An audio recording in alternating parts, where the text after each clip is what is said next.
At this hour in Moose Jaw, it's mostly cloudy. Winds from the northwest at 31, gusting to 44, and it's 14 degrees. Regina is also mostly cloudy. Winds are from the northwest at 31, gusting to 43, and it's 15 degrees. For more local news that matters to you, subscribe to the daily newsletter at sasktoday.ca. B&A Petroleum is a Southern Saskatchewan family-owned business that's there for you. They've been supporting their clients for over 30 years with locations in several communities throughout the southern part of the province. B&A Petroleum is available for all your bulk fuel and lubricant needs, with propane at selected locations Monday to Friday. And don't forget, their Cardlock location is accessible 24 hours for your convenience. B&A Petroleum. Fuel you once, fuel you forever. Saskatchewan, it's time to talk sports. The all-new Sportscage is on the air for the millions of telephone users like yourselves. Be part of the show. Call 936-6262 or toll free 1-866-767-0620. And we're always online at sportscage.com. 620 CKRM. And welcome Monday. Another week in the Sports Cage, the all-new Sports Cage. It is Barney Shinkaruk. I'm here for the next hour solo. Well, I got the double C's here with me, Colson and Curtis. What are you shaking your head? You're not here? You're not with us today? Curtis, a little bit off to start this Monday, I'll tell you that. Colson's with us. And then starting at 4 o'clock, all you Ryan Pollock fans, he's going to be co-hosting with me, a little RP action. And we got a show. For you. We're all over the map here today. We got a lot. We got Regina Thunder, Saskatoon Hilltops. You know what? If I was allowed to sprinkle on this game, I would have hammered, so to speak, the Thunder. I don't know why. We were talking off camera and off mic last week. I think it was Dave Thomas and I. Colson, you were involved. There's a few of us, and I was just like, they beat them twice. And they're just going to game plan it. And it's one of those games where you know that the team that lost twice is going to pull it out. Thunder over the Toppers on the weekend. Yesterday, 24-19. It means the Regina Thunder host the Okanagan Sun in the national semifinal, 1 p.m. Sunday, Leibel Field. Scott McCauley, head coach of the Thunder, going to join us in moments. Curious on what the game plan was, if it went as planned, if they had to switch things up. Get into that with Scott McCauley. Dave Thomas, Rider bye week is almost done. For the sounds of things, too, not a lot of guys skipped town. They hung around. Dave Thomas had a story on that at sportscage.com. You can go and check it out, and we'll also talk to Dave about that here in the first hour. Hour 2, hockey. Eric Francis, our NHL insider for Southie Mainline Chrysler. They have an outfit in Rosetown as well. Eric Francis, we're going to talk NHL with him. A number of things I want to get to. If anyone out there has watched that Prime on the NHL, what's it called? NHL Face-Off or something like that on Prime. I watched it on the airplane. I watched for 5 hours yesterday, the whole thing. It is good. If you like behind the scenes of anything sports, this is the NHL one. When I had Brandon in co-hosting a couple weeks ago, he was talking about it because the clip that was going around was Connor McDavid flipping out in the postseason. Face-off inside the NHL? Face-off inside the NHL. Yeah, it is... It is really good. So Eric hasn't seen it. I want to talk to him about it, though. We're going to talk some other things NHL with him. Jeremy O'Day is joining us on the Coaches Show, which happens on Monday. So if you have any questions, I'm going to try this.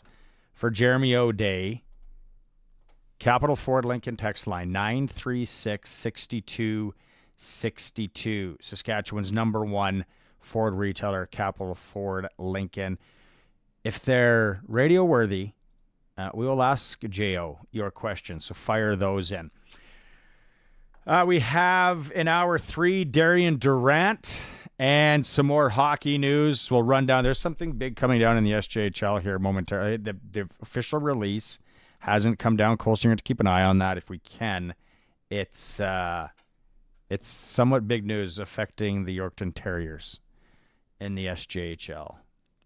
Something I haven't heard of in a while, too, a team doing this. So as soon as it's released, then we will we'll throw it out there. So that's the show. It's busy the next 3 hours. The show is for Kellen Solar in Lumsden. If you need to move water from a dugout or anything like that, and you don't want to run the electrical and all that, then you do it with solar. And Kellen Solar are the guys and girls that can get that done for you. They are in Lumsden, Saskatchewan, 35 years of experience in moving water from a dugout or well without electricity. They also install solar, residential, commercial, anything you have. Kellen Solar. They're also in our auction. We got to keep an eye on this. It is the last day for the Harvard Media Radio auction. What's the website, Colson? I know you had it. Did you? Is it harvardmediaauctions.com? Something simple like that? Something like that. There are a number. We're going to run down a number of things. But Kellen Solar, they have a couple of items in there. These, if any livestock guys or girls out there listening, you want to get in on that. harvardauctions.com. harvardmediaauctions.com. harvardmediaauctions.com. There are some great deals. We'll run down some of those as the show goes. We're waiting for Scott McCauley to hop on here, but I see that Dave Thomas is already joined. Could we just bring Dave in? Dave doesn't look like he's doing anything. Sure, Dave's we having can a bring relaxing Monday at home, because it was your off week too, kind of, right, Dave? For the last week. Curtis has given me the second. Hold on, we got to wait. We got to fire up the other generator to bring you in. There you are. Yeah, we're here. We've been around the hilltops for a long time. Working in Saskatoon, we've seen it. We know the Thunder doing some cool things. I've been here 17 years now. And then just talking with Murad, what was that, about a month ago? And the program that the Thunder have behind the curtain. Like, they get that behind the curtain look. And, these guys, they get their schooling and whatever they want to do, and they're taken care of. Nice to see the Thunder pull after dropping 2 games to the Hilltops regular season. But it was one of those things, right, where it's like, just because they lost twice, they're right there, and they're a good football team, and bingo, bango. You had a chance to watch the game? Yeah, I took the game in, 25th anniversary season for the Regina Thunder, and full marks all the way around. They absolutely were dominant from the opening kickoff all the way through. They faced some adversity with some interesting spots of the football, with a fumble here, and like I said, they made a huge goal line stand to turn the ball over on the Hilltops. So, well done to the Regina Thunder. Again, like I said, just a dominant performance worthy of a PFC championship. Yeah, they, obviously well-deserving. And the Hilltops, when you think about it, how many wins was it in a row that the Hilltops are rolling on? Well, they had 8 through the course of the regular season, and I think it dates back to last year as well. So they had been unbeaten for a while, of course, 23-time national championship. Tom Sargent always has his team ready to go, and just yesterday they were out-muscled along the line of scrimmage. Yeah. I'm really curious to, like I said, talk to Scott McCauley, kind of find out what the game. You guys talked to him last week, I know, but where did they pivot? Did they make any adjustments on the fly? Did things go as planned? Did things go better than they thought? You never know. It was a great day for football. The rider piece that you had, also sportscage.com, I think you had it on social media. Did none of the riders leave town for the bye week, or is it just a few, or what's the deal there?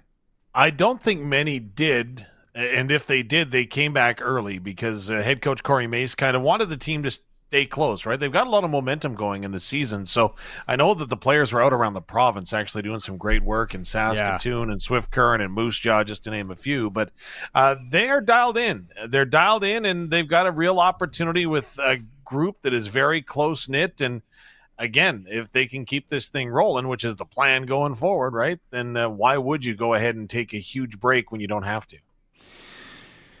Yeah, it's an interesting, like I said last week, it's an interesting time for the bye week, right? Like you don't really see that in the NFL or the CFL where something's so late to pick it up. This week, though, what do you make of Vernon Adams and his performance for the Lions? Wow. And, going back to why didn't he play against Saskatchewan, it was simple. Apparently, Rick Campbell did not want him to go into a football game without many reps. He did that earlier in the season against Toronto, so he wanted to have him ready to go, and boy, was he ever. And the one thing are the nonverbal cues. You know what I mean? Like sometimes you can see the athlete's eyes, or sometimes you're just understanding and watching the high fives on the bench, or just as simple as how players celebrate one another and their achievement, right? And again, I know that sounds really deep, but again, when a big play was made, that Lions bench really had a lot of energy and a lot of emotion, something that we didn't see a couple of weeks ago. So, boy, if there's a divided locker room, I know Farhan Lalji has said, no, there's not. Yeah. But others would say maybe there is something there, and it's an interesting piece moving forward. But for Rick Campbell and the BC Lions, all they're concerned about is the next game and what are they going to do. And they've already announced there's going to be Vernon Adams Jr. What is he? He was 26 of 36, 385 yards, 2 tutties, 2 picks. He also ran for 39 yards. So I didn't watch the game. I was down in Music City. Saw the stat line, and right away I'm like, probably, is it the worst thing that could have happened to the BC Lions or the best thing? Well, that's funny. We were sitting around talking about the game, and if you're Rick Campbell, how are your emotions right now as the co-general manager who made the move to sign Nathan Rourke to bring him back, right? So are you thinking, okay, we're going to be okay. We'll get ourselves sailing into the playoffs. We'll make a run hosting the Grey Cup game at home. We've got a real good chance. Or are you like, oh, what the heck did I do? Like you're darned if you do and you're darned if you don't in that. Probably some cause for concern on the Montreal Alouettes side as well. When you look at, because just the stat line there, Fajardo 7-9 for 67 yards. And then Davis Alexander was 11 for 16 for 67 yards. So not really stellar performances on their part. And they scored 3 points. No, well, they never win in BC, though, either. That's the one thing, right? That's the longest road trip in the entire Canadian Football League, and that's a grind for the teams going from east to west. So I get that, but you're right. There are question marks, and Jason Moss, the head coach, says, we want to fight and we want to go into the playoffs on a strong note. Of course, they know they're going to get a bye in 2 weeks, but they have to face Winnipeg this weekend, and it's anybody's guess what you're going to get, because you've got to walk that tightrope, right, between preparing your team so that you're executing at a high level and your peak performance going into playoffs, but also you don't want to do it to the expense of someone perhaps getting injured. And that's the fine tightrope that you've got to walk if you're the Montreal Alouettes or any of the playoff teams that have already solidified a spot this week. And I think so many people will be divided on that to say, no, you got to play. You got to keep them playing into the postseason, keep them fresh, keep them, keep the rust off. And then the other side is going to be like, well, yeah, but do you remember when so-and-so blew out his knee or separated his shoulder or did whatever? So it is. It's like 6 of one, half dozen of the other. I'm very intrigued on that Winnipeg-Montreal game now, Saturday afternoon. And it's before the Rider game. So it's a good watch. Mm-hmm. Yeah, absolutely, right? And do you change your game plan for the what-ifs? If you're the Saskatchewan Roughriders, I don't imagine you can change much, right? But if all of a sudden the game means first place is on the line, we're going to play our starters a little longer than anticipated? Or if all of a sudden, Winnipeg was able to pull it out, Shea Patterson, do you get the start, right? Those are opportunities going on there. You got a meal being served up behind you, Barney, or what's going on there? Like, I don't know. It's like Curtis. Curtis, I feel like, it's like one of those old canteens in the old Western movies that my mom watches. It's something like that. Got a couple of sarsaparillas happening, or what? Scott McCauley is coming in. He's into the feeder. But let's take a quick break, and then when we get back, we're going to talk to the head coach of the PFC champion, Regina Thunder. It's the all-new Sportscage. Watching the stream, sportscage.com, and as always, we're on 620 CKRM. The all-new Sports Cage is brought to you by Sherwood Co-op Liquor Stores. Now open in Harbor Landing and Rochdale Boulevard. When you shop at Sherwood Co-op, you're contributing to your community while building equity and putting money back in your pocket. Others may claim to be local, but Sherwood Co-op is truly local. Rooted in your community for over 90 years. They're a proud Saskatchewan company. Who continue to support hundreds of community organizations each year. Like the Neonatal Intensive Care Unit at the Regina General Hospital and the Cancer Foundation of Saskatchewan. We are members. We are owners. We are Sherwood Co-op. Your friends at Prairie Gun Traders in Avonlea have exactly what you need this fall. From muzzle loaders, rifles to shotguns, you are totally covered this hunting season. Plus, browse through their great selection of ammunition, optics, calls, trail cams, scents, knives, and more. The hunting store that has it all at Prairie Gun Traders in Avonlea. You have a friend in the game. Main Street, Avonlea, or check out prairieguntraders.ca. Hey Rider Nation, this is Dave Thomas, voice of your Saskatchewan Roughriders. Listen to this. How does a 50-50 payday sound? Sounds like a win to me. Huddle up to riders5050.ca and you can purchase 50-50 tickets for every Rider game, home or away. You can even score quickly with the early bird prize. This week, it's an all-inclusive trip to the Dominican Republic, and you'll be in for the massive weekly jackpots. Buy now at riders5050.ca and support amateur football in Saskatchewan. Sponsored by ISC. License LR 2426.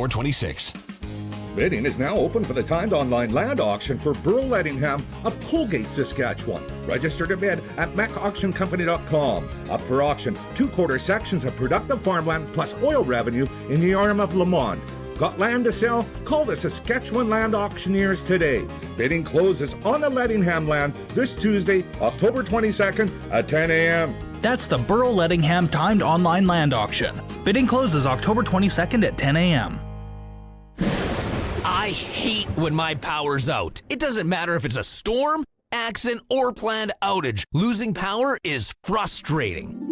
But you can keep your lights on with a Generac standby generator from Croft Electric. Even when your neighbors are sitting in the dark, a Generac standby generator can power your home. Don't let power outages ruin your day. Get your home a Generac standby generator from Croft Electric. Financing now available. CroftElectric.com. Welcome back to the all-new Sports Cage. Get social with us. Follow us on X at Sports Cage. Watch our video stream at sportscage.com and always on the radio at 620 CKRM. Welcome back. It's for Kellen Solar on this Monday. It's Barney Shinkert. We're going to keep Dave Thomas around. Heck, why not? He's been in Saskatoon long enough. Now he's down here. He knows the rub on this. He interviewed Scott last week. I got to watch that interview when I was away. He's on the Western Pizza guest hotline. Generous amount of toppings on all their pizzas, plus all the Greek food you like. Western Pizza. They are a big sponsor, too, of the Regina Thunder. How fitting. Scott McCauley, congratulations. Was it, you look pretty spry. You look pretty good for a day after a championship victory. Yeah, I was saying last night, I can't believe I got to work this morning. It was about, it was getting pretty late there for a while, and we had to shut her down. So it was a slow start to the day, but now we're ramping up. Yeah.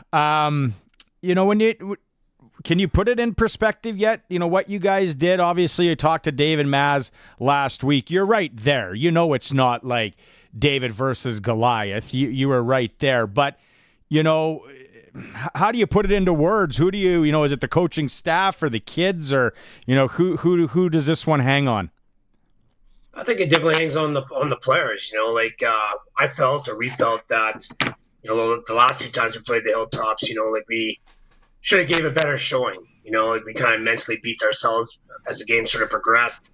And that was kind of the biggest thing going into this game here is one, after the last game, if we would continue to play the sort of systems and stuff we already were, we'd be crazy. So we wanted to really do a deep dive into where our assets on offense, defense, and special teams, and then, try to put those players into good situations, and running the balls, something we thought that we could do extremely well. And, we worked incredibly hard on that for the last 3 weeks. And then the other part too was making sure that, our players got out of their own heads, right? They believed in themselves, and that has been something we've been working on and adding that secret sauce to the mix here for the last couple of weeks, and it all worked out. Coach, you really undersold your defense a little bit going into the football game, saying, we know that the Hilltops have a high-octane offense, and boy, could you have envisioned the dominance that I'll use that word that they came out with, especially in that opening quarter? Well, that's the whole thing. We're calling them on all week. It didn't matter what happened. We had to make sure, the first drive of the first half or the first drive of the second half, we wanted to make sure that we were able to get the ball back in our offensive hands. And again, you start running the ball, you can run the clock down. We keep them off the field as much as we possibly could. But, the defense was outstanding at the start of the game. I was looking at the stats here. They only had, I think it was about, 54 yards rushing wrong team. They only had 102 yards in the first half. Yeah. But the second half, they definitely pushed us to our limits and stuff. They had about 350 yards, so they definitely made some changes, and our guys started to wake up a little bit. Now that maybe you can kind of shed some light, did the game plan did everything go as planned? Or did you guys have to pivot early? Because that always happens in football, right? It's like, okay, we're scrapping that. We're gonna do this now. Or did everything go as planned, Scott?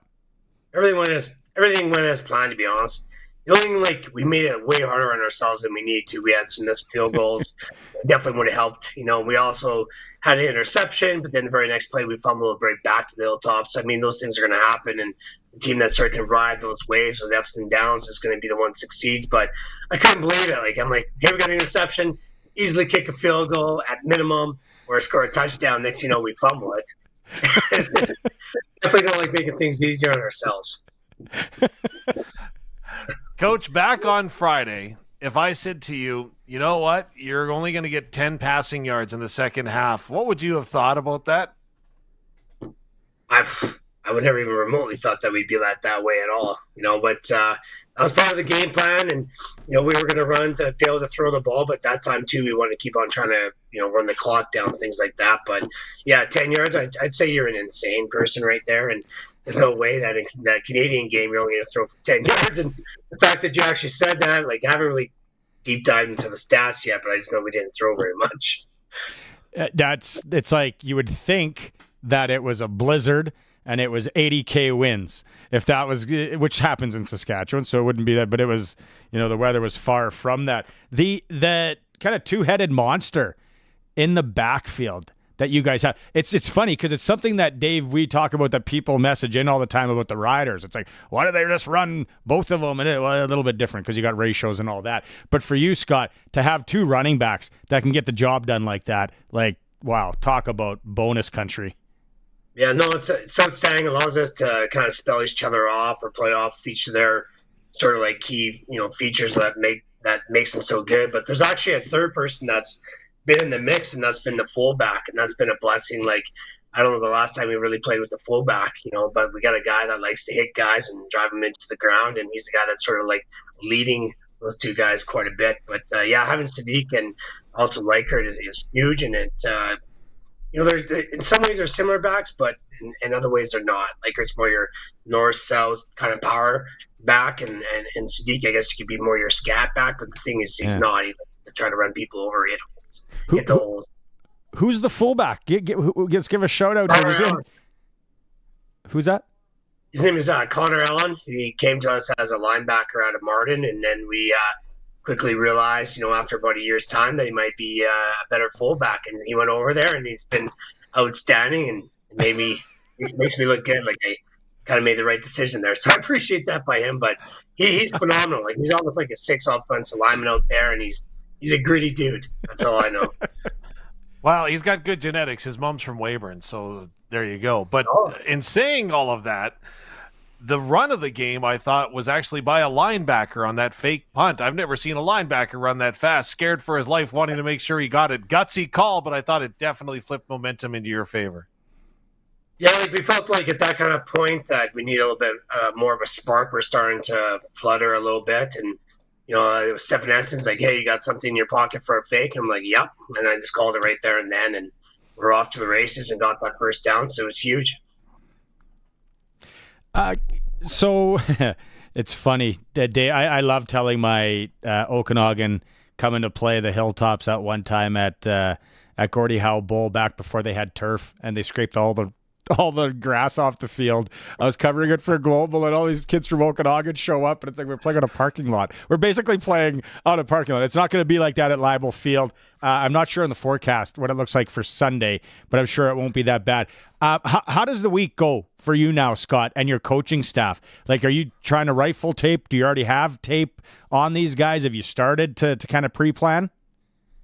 Yeah, actually, I was just doing a huddle exchange with their coach, like, as we're kind of talking here. It's finalized. We have all our films. What we'll do is we'll get to our clubhouse here today at 5:30 as coaches and stuff, and they'll be there right away breaking down film. But we'll meet as coaching staff at 5:30. Players will show up at 6, do a little bit of a injury assessment rundown. We're going to keep film short tonight with maybe about like 10-15 clips of the Hilltop film, and then send all the guys home, let them rest up, and then our coaches will dive into the Sun film and try to get a jump on it because we'll be back full go on Wednesday. So exciting. So exciting for you guys. What a week it's going to be, right? Soak it all in. Do you know much about Okanagan yet? Or yeah, we know a little bit just from watching some of the film. Like, they got a really great running back. Apparently he was supposedly went to Boise State and actually played. Got some reps and stuff, and then whatever happened, and now he's in Okanagan. But just from watching him, like, he's extremely fast, shifty guy. That's someone that they're definitely be relying on. And quarterback wise, like, I was just checking out some of their film or like online stuff last night, and they got some young quarterback that's slinging the ball pretty darn good. So I'm expecting them to have a pretty powerful offense, and then even on defense. Looks like they got some ball hawks there at DB that are able to turn the ball over. So it's going to be a great contest, and they had our number 2 years ago. And I think there's a lot of guys, including myself, that are happy to get another opportunity to play them. I know film study and preparation obviously is what you base a week on, Coach, but do you have to rely on instinct a little bit more when you have an unfamiliar opponent? Yeah, I mean, like, you got to make sure that, like, you're good at doing what you do, and your opponent, like, sometimes you'll make some of those adjustments and stuff based off the film, but really, like, they're playing on grass. The film is, like, from different angles than what we're used to, like a drone film, things like that. And I don't know if you can get a real good taste for what it's really all about, but from us playing them 2 years ago, we know that they have great athletes and they're going to be a great team and they're well coached, and so we have to prepare that it's going to be that way and make sure that we get that mindset right this year and take advantage of it. Right on. Well, you, I'm sure need some rest tonight too here over the next little bit. Then you guys start to fire it, like you said. I just looked forecast on Sunday. It could be a little colder, boys, for these guys from the Okanagan rolling in here with their tans. It's going to be 15. So nice weather for them anyway. And if he went to Boise State, he probably was going to be behind Ashton Genty or whatever his name is. So it's good that he probably didn't go that route. So very curious to see this guy on Sunday. It's gonna be packed too. Like, that's like Leibel should be just buzzing, right, Scott? Yeah, that's why we're excited to go there. Like, we went there and counted the seats today. There's 1,050 seats, and then you got your berm seating. So I think what the plan of action is sell, like the nice low chairs in the middle for a certain price, and then the bleacher sort of seats for a certain price, and then you got your berm, standing room only seats as well. So we're hoping to get about 1,300 people there, and it'll be packed, it'll be loud, and tickets will go on sale on Thursday, I guess, and we'll see what happens. Dave, I smell some sort of Sportscage tailgate before. Maybe you can make that fancy chili. You've been talking about chili on a bun. Okay, Scott, best of luck. Maybe we'll catch up with you later this week. I appreciate you doing this. Congratulations. It's awesome. All right. Thank you very much, guys. Appreciate it. Hopefully we talk again later in the week. Yeah, right on. Head coach of the victorious Regina Thunder, Scott McCauley. They're getting ready for the Okanagan Golden Sun. They still called that? Yeah. They're the Suns. I think they took the golden part out, yeah. But you'll recall that Okanagan game up in Saskatoon. You remember the running back, right? Who was it? Was it? Well, I was thinking Andrew Harris, but Andrew Harris played for, did he play for the South Shore, or did he play Okanagan? Oh, one of the two.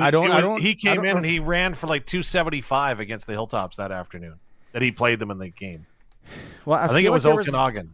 There was more than there was more than one time that the Okanagan had to come in to Gordie Howe Bowl and it seemed to happen like back-to-back years. I know it wasn't. But was it? So Andrew Harris would have played Eastman Raiders. See, it doesn't say anything about Okanagan. Yeah, he played out in the B. That's how he ended up in Vancouver, right, with the BC Lions, because he was a territorial exemption, essentially. Yeah. But the best one was when London. Do you remember the year that London came in to play the Saskatoon Hilltops, and they had no idea what the weather was going to be? And, of course, they hadn't flown all year.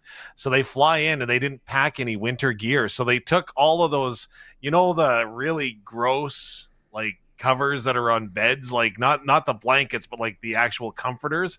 They stole them all from the hotel, and they were wearing those flowered comforters on the sidelines trying to keep warm. I think that does ring a bell now. Yeah. See, 15 degrees. It's going to be an awesome afternoon to watch football. For sure, Leibel needs to be packed. But, yeah, I wouldn't be totally opposed to it being a little more Sasky on the weather side. Who knows? Anything can change. This running back sounds interesting, though. Elion Noah is his name. Elion Noah? Yeah. Went to Utah State in 2020 and 2021 and Boise in 2022. Did he play? Wow. Yeah, he played. Wow. Doesn't seem like he played too much, but I'm just trying to read his stats here. 200 career attempts, 800 career yards over 3 years. So he got time. Not very much.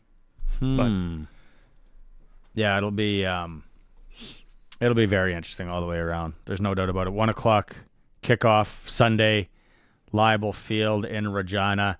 The Thunder and the Okanagan Sun. Oh, and then so that's the semifinal though. Then there's a national. Where's the national final? Is it who's hosting it? I don't know if there's a host site yet. I think it wins. So I think it was left in Ontario. It goes out east. Yeah, they go out east. Well, that's too bad.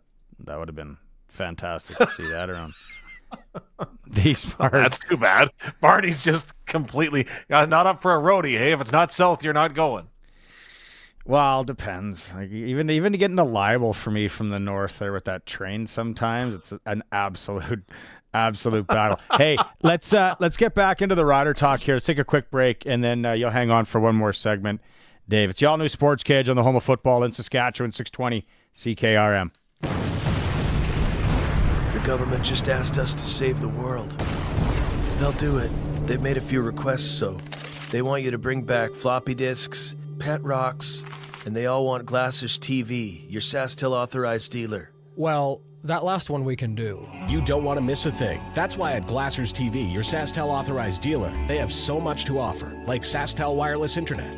Contact Glassers TV, your SaskTel authorized dealer in Moosomin today. The world-famous Keniston Super Draft is back for the NHL season, and $90,000 is up for grabs. Everyone is vying for the $20,000 first-place prize. Be one of 14 winners of $1,000. Do new surroundings mean more points for Stamkos and Gensel in Music City or Stevenson in Seattle? Entries are just $40 each, 3 for $100 or 7 for $200. Find some buddies and get in on some real NHL pool action with the Keniston Super Draft. Superdraft.com. Entry deadline November 1st, 9 p.m. Central Standard Time. This wasn't an animal, and it wasn't human either. Take that! Sometimes you need to work outside in the cold. Maybe not battling a snow beast, but regular work. Prairieland Rental has heaters, generators, and all the things you need when you work outside. You can even rent skid steers to move snow and deal directly with the owner. Take that and that! Prairieland Rental, 600 Albert Street, prairielandrental.com. 2S Auctioneers Fall Equipment Sale is open for bidding and starts closing October 29th at 6 p.m. Featuring farm equipment, livestock equipment, vintage tractors, buggies, wagons, cars and trucks, collector vehicles, tools, and much more. All items are located at our Indian Ed location and are open for viewing daily. If you're looking for some really cool stuff, this is the sale for you. Register and bid at 2sauctioneers.highbid.com. Items being added daily, so look back often. Sale closes October 29th. 2S Auctioneers, online auction house, Shops in Indian Head. Water heater and water softener rentals are now available at Bronco Plumbing, Heating, and Cooling. Instead of paying big money up front, you can rent a water heater and water softener directly from Bronco without the worry or hassle. They have a long history of renting water heaters and water softeners, and they're maintenance-free. Bronco comes and does all that for you. Saskatchewan's best water heater rentals are from Bronco. Call 306-781-2090. Professional, courteous service. BroncoPlumbing.com. Hi, Mom. Hi, Grandma Bentley. Well, hello, Otto. Diesel, what are you and your dad doing today? We just got our oil change at Moose Jaw Truck Shop. Yeah, Mom. Thought maybe I could take your car in for you. No, you can't. Not unless you take me with you. You know how much I love their cookies. All month, oil changes are just $37.77 for cars, $67.77 for trucks and SUVs, and $117.77 for European and diesel. They'll see you soon at moosejawtruckshop.com. The all-new Sportscage is live streaming from our Century Studios in downtown Regina. Watch now at sportscage.com. Be part of the show by texting 306-936-6262. 620 CKRM. Yeah, we want you to text in, especially because we have Jeremy O'Day coming on the Coach's Show in hour 2. If you have any questions for Mr.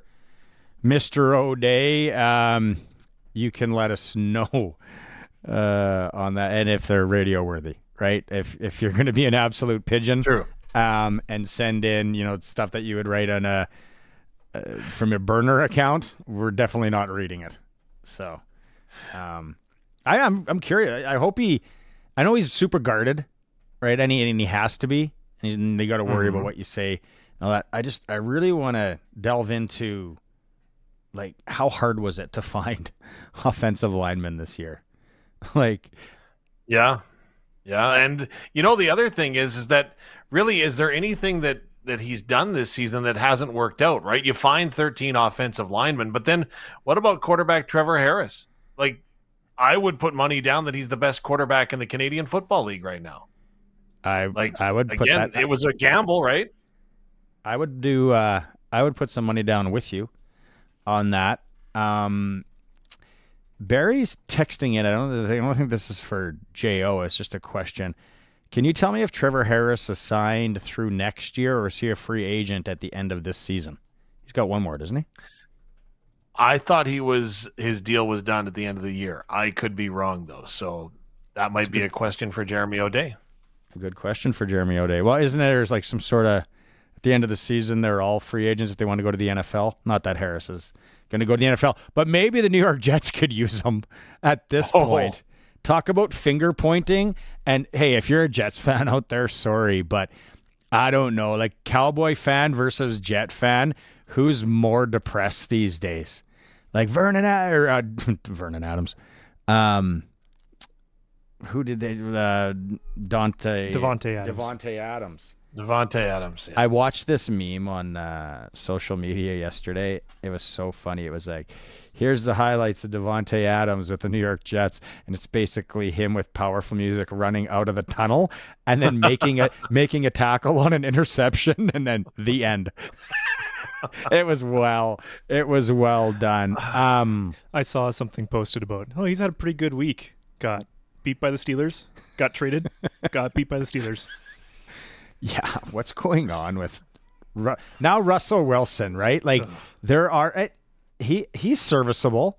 He can make things happen. He showed it last night, but the only thing is this, I've never been a Steelers fan, but I respect the heck out of the Steelers.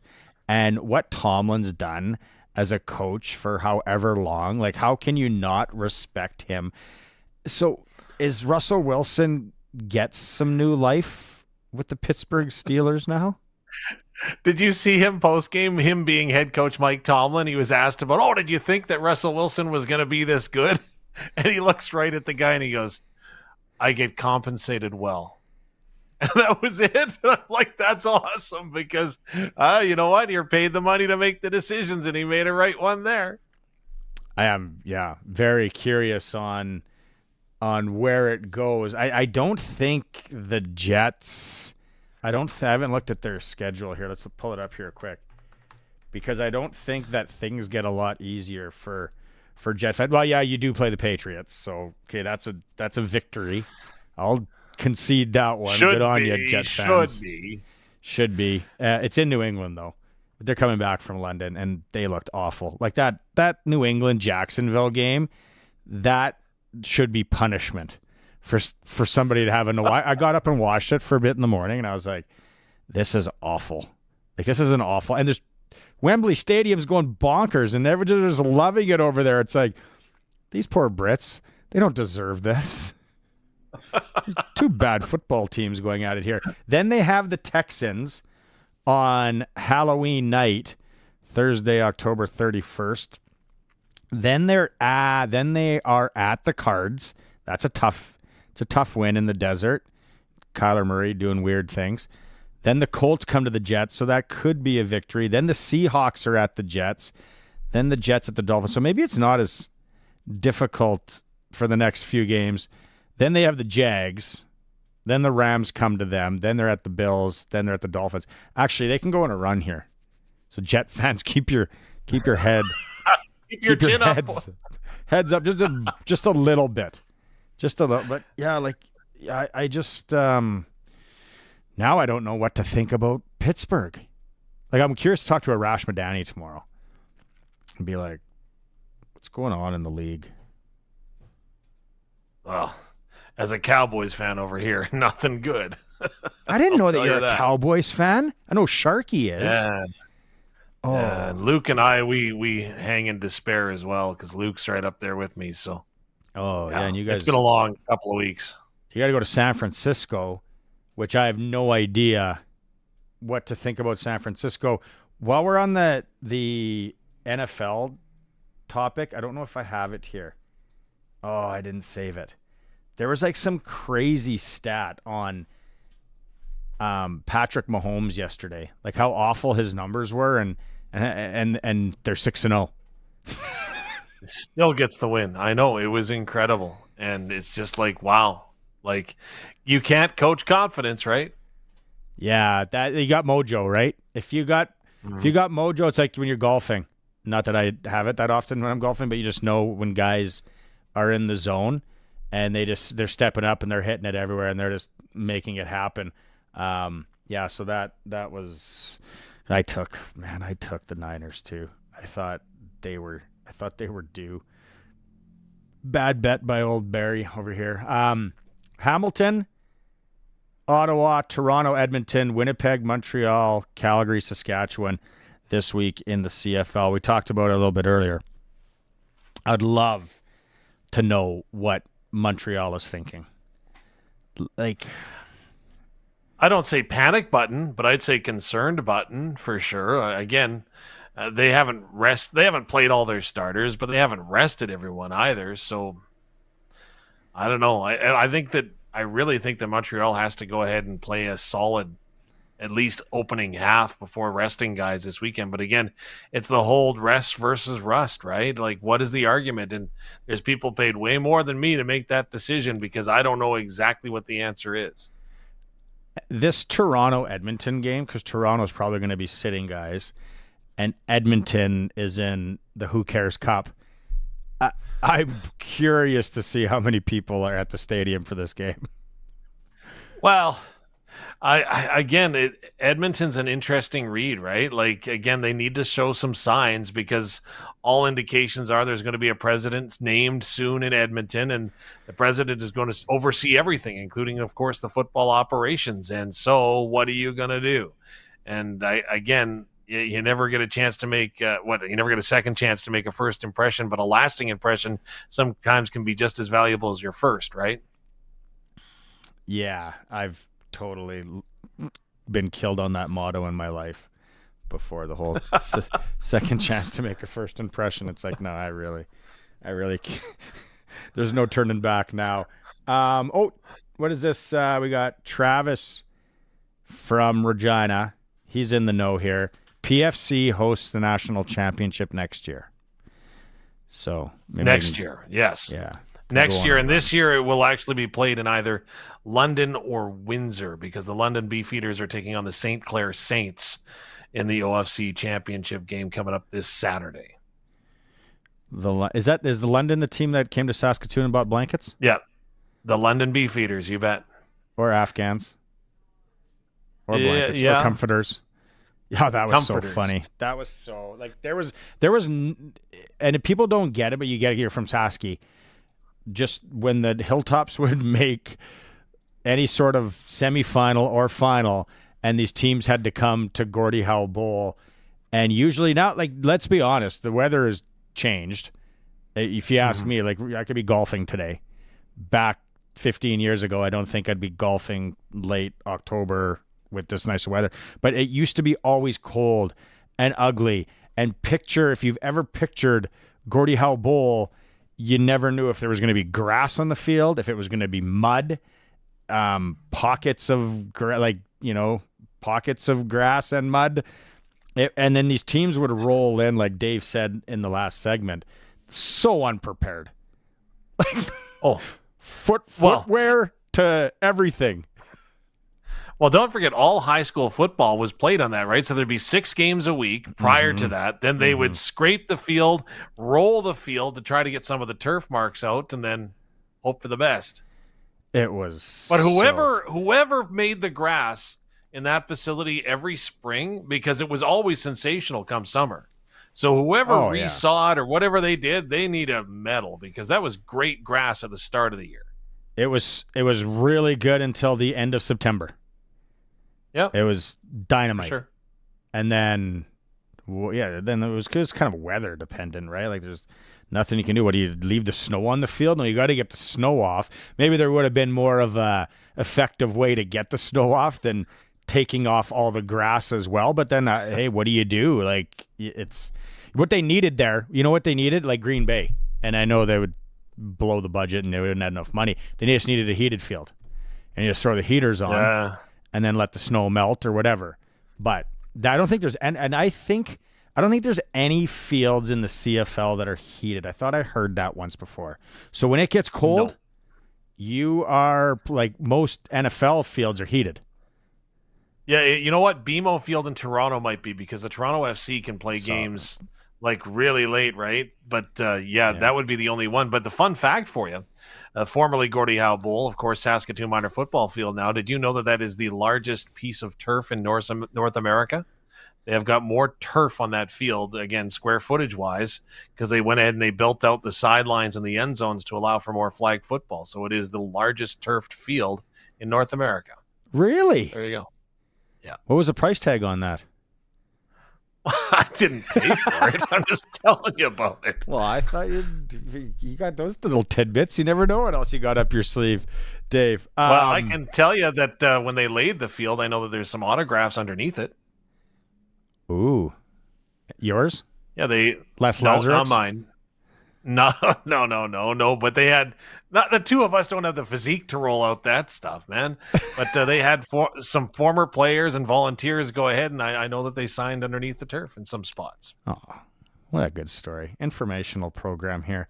An hour in to the Sportscage. Okay, awesome. Back at practice tomorrow.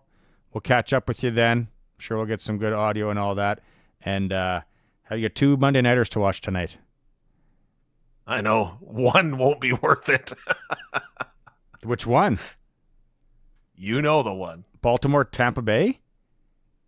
No, that's going to be a good one. They're both 4-2. Chargers, Arizona as a sleeper? Chargers, Arizona. I don't like that one. Kyler Murray always blows it for me whenever I sit down to watch his games. Take the tie.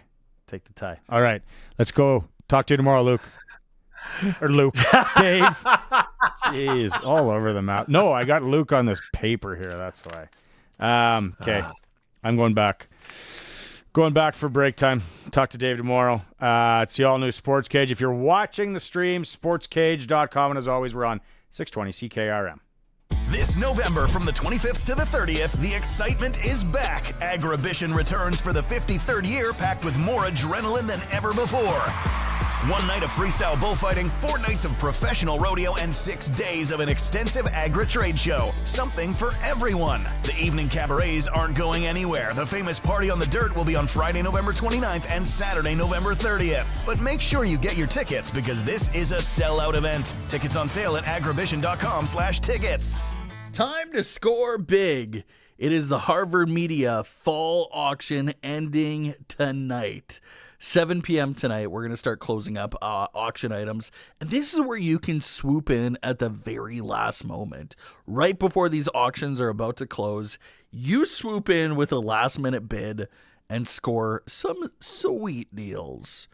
Hundreds and hundreds of items up for auction. We got vacations, jewelry, restaurant gift cards. We even have recreational vehicles. How about a Magnum XF 500? Retail value, $17,000. The bid right now, under 10 grand. So some of these items, you're saving thousands and thousands of dollars. So if you want to get in, go to harvardmediaauctions.com. Like I said, items are starting to close around 7 o'clock tonight. Get those last-minute bids in, score some deals. harvardmediaauctions.com. You know something? It's like selling a six-pack with only 5 beers in it. Wood Country Woody here, reminding you that unlike some other places, Wood Country Garage Packages contains everything you need, right from the start, including appearance-grade lumber, all your nails and screws, and walk-in doors with cladded jambs. Building a garage? It's one and done with Wood Country. Your home is your castle. In McLean, Estevan, and Tisdale. Shop online. wood-country.com. Bidding is now open for the timed online land auction for Burl Ettingham of Colgate, Saskatchewan. Register to bid at macauctioncompany.com. Up for auction, 2/4 sections of productive farmland plus oil revenue in the arm of Lamont. Got land to sell? Call the Saskatchewan Land Auctioneers today. Bidding closes on the Lettingham land this Tuesday, October 22nd at 10 a.m. That's the Burl Lettingham timed online land auction. Bidding closes October 22nd at 10 a.m. Authorized by the financial agents for all Sask NDP candidates. We hit the streets to talk with people about Scott Moe and the Sask Party. Here's what they had to say. Quite frankly, I can't take him seriously. In order to be a premier, in my mind, you have to show leadership, and that's just something that he hasn't proven. 4 months to see a family doctor. Yeah, 4 months to see my family doctor. I personally know a lot of people who are on really long wait lists for family doctors. It's pretty grim. I honestly don't know what he stands for. It's time for a change. We need to move on from Scott Moe. The world-famous Keniston Super Draft is back for the NHL season, and $90,000 is up for grabs. Everyone is vying for the $20,000 first-place prize. Be one of 14 winners of $1,000. What young guys will have breakout years? Bedard, Bratt, which Hughes brother will go off, or take all of them? Entries are just $40 each, 3 for $100 or 7 for $200. Find some buddies and get in on some real NHL pool action with the Keniston Super Draft. Superdraft.com. Entry deadline November 1st, 9 p.m. Central Standard Time. Regina Pats hockey is back, and that net is wide open to renew your plates. When you take that big slap shot, do it online with Dusick and Barlow. Request a quote for anything you need. It's a true breakaway, and as easy as it is for the Pats to score that winning goal. When it comes to online plate renewal, there's no high sticking involved, just the most valuable players in the game. Your local Regina insurance brokers, Dusick and Barlow. Local owners, local business, saskinsurance.com. The all-new Sportscage. Watch our live stream at sportscage.com and on the radio at 620 CKRM. Get in on the fun 306-936-6262. Let us know what you're thinking out there. Capital Ford Lincoln text line. All of our guests join us, of course, on the Western Pizza guest hotline. Saskatchewan Roughrider Foundation 50/50. Riders5050.ca. Early bird prize, you got till Wednesday at 5 p.m. I am doing the show tomorrow and Wednesday, so I'll keep reminding you. 5 p.m., because the early bird prize is the Dominican Republic vacation. Flights, accommodations, some sort of all-inclusive resort. Doesn't say the resort, but I'm sure it's nice. Shuttle transfers, or you can just take $5,400 cash.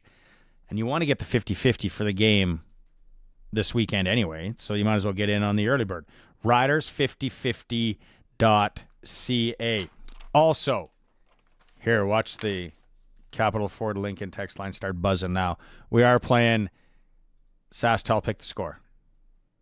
For our friends at SaskTel, you picked the score for the game against the Stamps, which the scores we're going to get could be all over the map. I'm predicting a very heavy Riders bias. They should be all over the map, though. Let us know the score, your name, number, Colson, and where you're from. Name, number, where you're from. That's what Colson needs. He's going to award 2 tickets to this weekend's game, and then everyone that wins is also in for a chance to win a $200 SaskTel gift card. Thank you to everyone at SaskTel for Pick the Score. Maybe we will have more Rider tickets to give away also later in the program. Big tease guy. Big tease guy. You found that Patrick Mahomes stat. How much time do we got? Do you want to throw that out? I got 10 seconds. I can throw it out. So the Chiefs are 6-0. The first time with Mahomes as a starter. Mm-hmm. This was the worst passer rating of his career, 44.4, which his career average is 100. Yeah. Curtis, anything to say on that? All hail Patrick Mahomes. You were just making fun of how he gets every call. And yeah. Yeah. All hail Patrick Mahomes. He's taking it from the ref's perspective. Double C's. I don't know what they're doing on that side of the board. We're an hour in. When we come back, Ryan Pollock's going to join us. He's going to co-host the last 2 hours. And we are going to talk to Eric Francis, our NHL insider. It's the all-new Sportscage. Watching the stream. Thank you very much. Sportscage.com.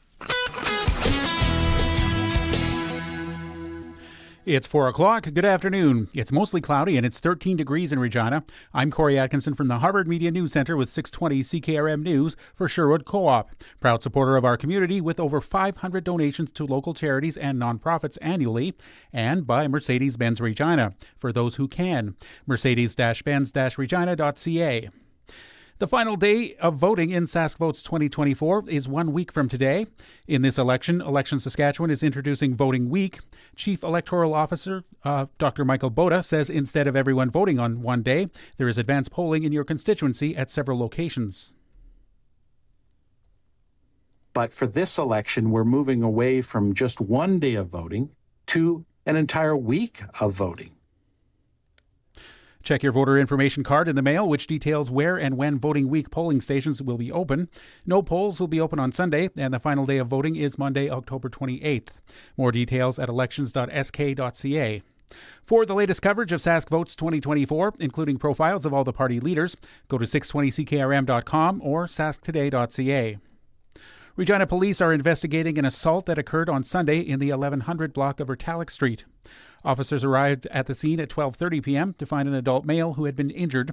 He was taken to hospital by EMS with non-life-threatening injuries. The suspect fled the area before police arrived, heading south and east on 4th Avenue. Police are urging anyone with information to contact them or Regina Crime Stoppers, where tips can remain anonymous. Sask Power is cautioning customers about a scam email falsely claiming to be from the Sask Power Carbon Council. The email promises a large e-transfer from the government of Saskatchewan. Sask Power reminds customers that they never send e-transfers and encourages people to verify the sender's email. If you clicked the link, contact law enforcement right away. For tips on avoiding scams, visit saskpower.com/scams. And former U.S. President Donald Trump and American Vice President Kamala Harris are hitting the campaign trail in strategic battleground states with just over 2 weeks to go before the 2024 presidential election. Reporter Bill Barrow tells us why North Carolina is one of them. North Carolina is one of the key battlegrounds because it was President Trump's closest victory margin 4 years ago in his election with Joe Biden. Trump won North Carolina by about 1.3 percentage points. That came to a little less than 75,000 votes, and that puts it within striking distance for Vice President Kamala Harris.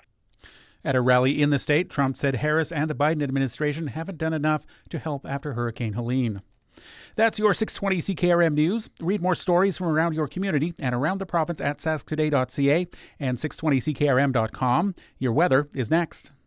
What type of vehicle should you use for a fall hayride? I bet you're going to be punny. An automobile? Ugh.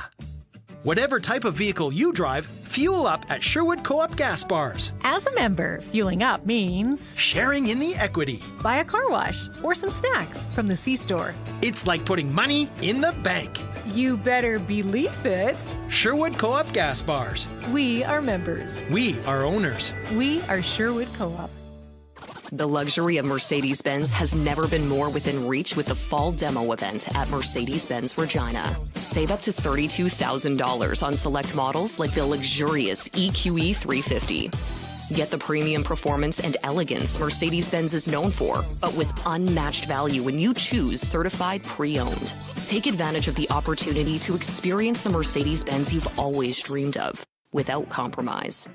Book your test drive at Mercedes-Benz Regina.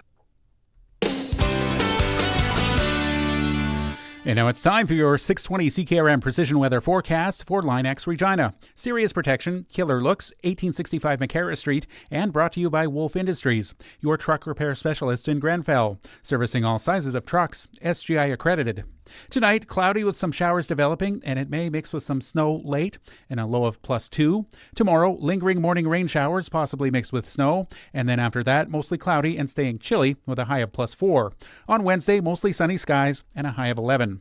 At this hour in Moose Jaw, it's mostly cloudy. Winds are from the northwest at 37, gusting to 50, and it's 13. Regina is also mostly cloudy. Winds from the northwest at 37, gusting to 47, and it's 13 here as well. For more local news that matters to you, subscribe to the daily newsletter at sasktoday.ca.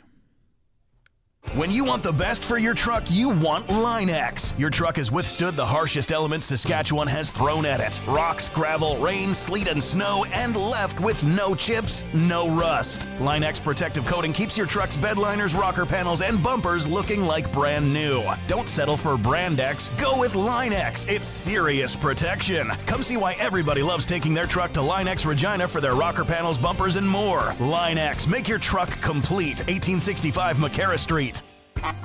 Whether Smokey's after you or not, when you're on the road in your big rig, you're in a hurry to get to where you're going, and you need a part shop you can trust. Wolf Industries is the premium choice. They're your family-run truck mechanic shop with a full line of parts for big semis, with certified AC technicians for the hot summer. Stop in at their Grenfell location for all the parts and repairs you need.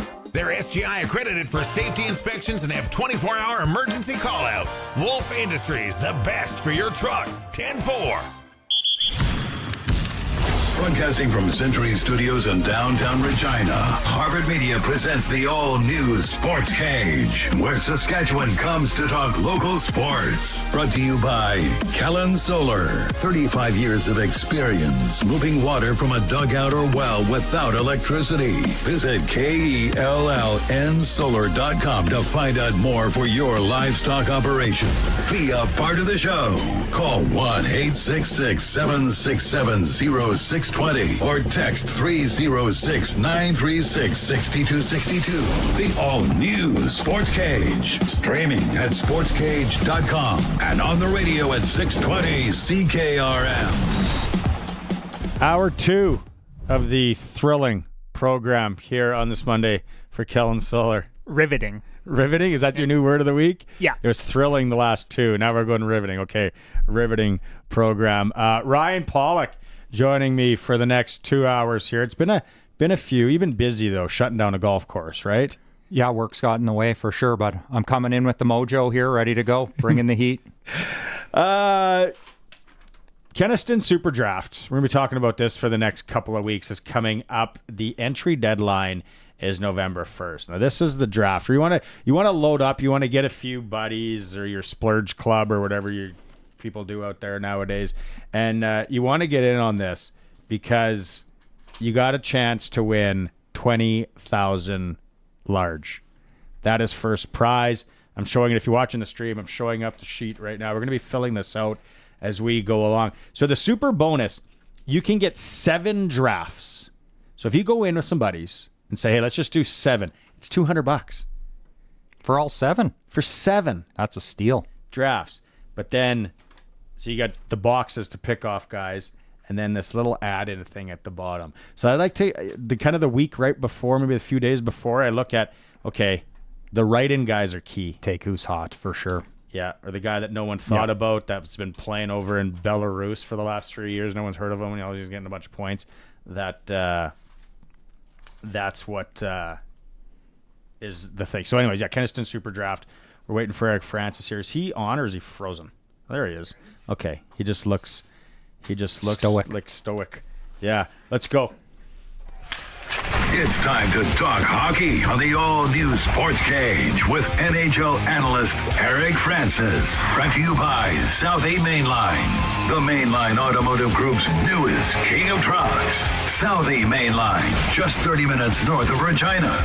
Worth the drive every time. Guaranteed. Wow, yeah, you could be one of those guys in Vegas. Are they mimes? They just hang out on like a statue on the strip, and people wouldn't. They get me every time. It's like, oh, that looks like Eric Francis. It is. No, it's a whack. No, it's really him. It's really him. Nice. This is our first time talking, I think, since last year when you did this. Always nice to talk to a fellow picture of golf course guy on social media. So, how was the season for swinging the clubs? Though I didn't catch. Like, what did your handicap go up or down, or how was it? Stays the same, man. Like, mine's been frozen. Speaking of frozen, mine's been like the same. I've been stuck at a 5 for 10, 12 years. But what I find is the disparity now. Like, I used to go out and shoot 77, 78 pretty much all the time. Like, but now it's 72, 85.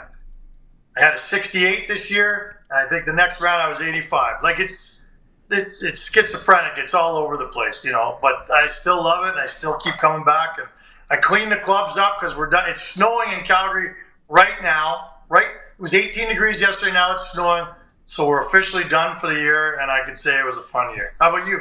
I started out hot, and then the middle just leaked oil. That's usually the story of my just leak oil from that July, August into that. I actually flew back from Calgary last night, and some lady got on the flight to Saskatoon that came from Grand Prairie. She was talking about how much snow and ice and everything that there was up there. So it is that time of the year where we can get a little bit of everything. The one thing RP, you and I were talking about this, and Eric hasn't watched it, but traveling all weekend, I watched all the episodes of the NHL Face-Off. Is that what it's called, Colson, again? Sorry, on Prime? Face-Off inside the NHL.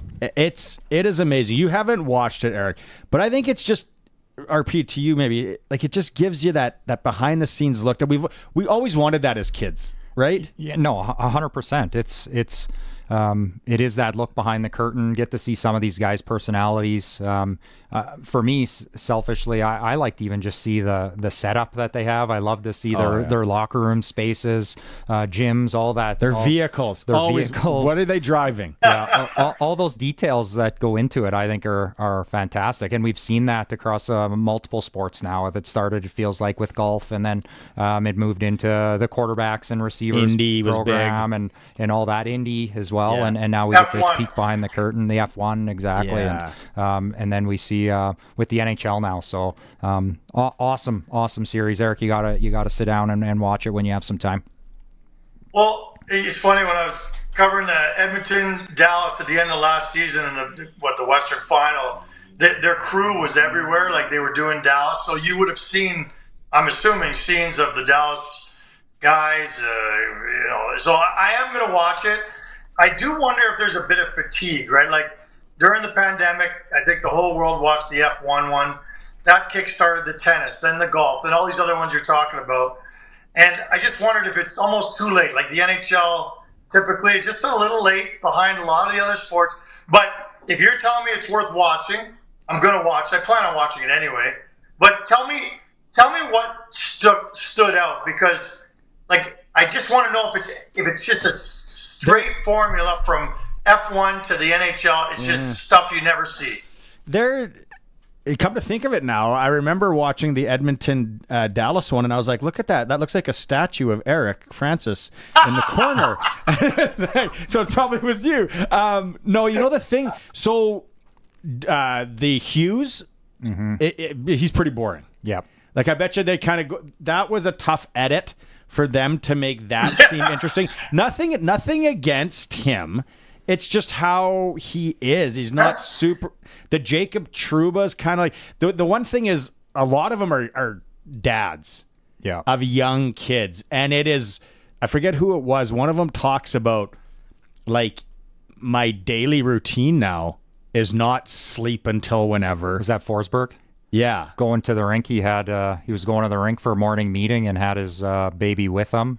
Yeah. So different things like that, I think, just show a little bit different side of their personality, and those are the guys. Not as if Philip Forsberg isn't a huge star in the NHL, but you see the McDavids all the time, you see the Dreisaitl's, you see the McKinnons. So to get some of these guys that maybe are just a little bit less attention and learn a little bit more about them, for me, that's that was what was cool about the behind the scenes and being able to just see a couple of these different guys. The one thing to you, Eric, is and you were around this guy, is he does throw some shade to the Oilers. Matthew Tkachuk, he does part of the interview on game day in one of the Cup final games where he's sitting on a floaty in his pool, and he like almost goes out of his way, and he goes, do you think that the Oilers will be doing their interviews like this? He's like, I don't even know if they have swimming pools in Edmonton.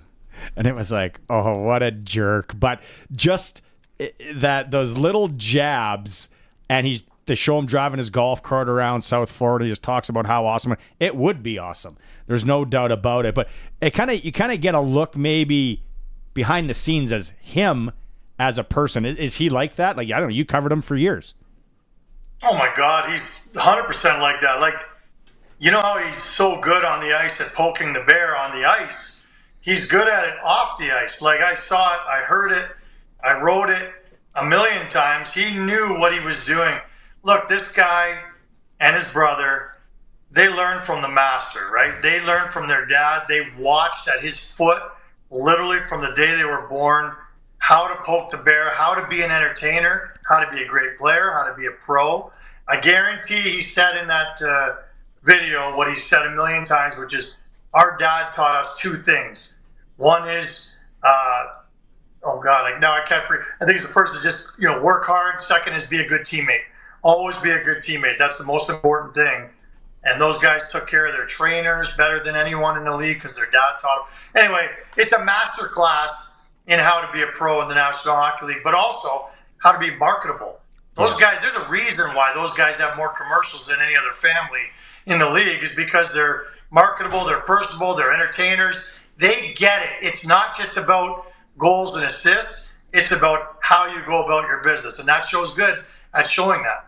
The mom got a commercial, like the car commercial where the boys are in the back. Like, awesome. You'll get to see it, and then you haven't got to this episode though.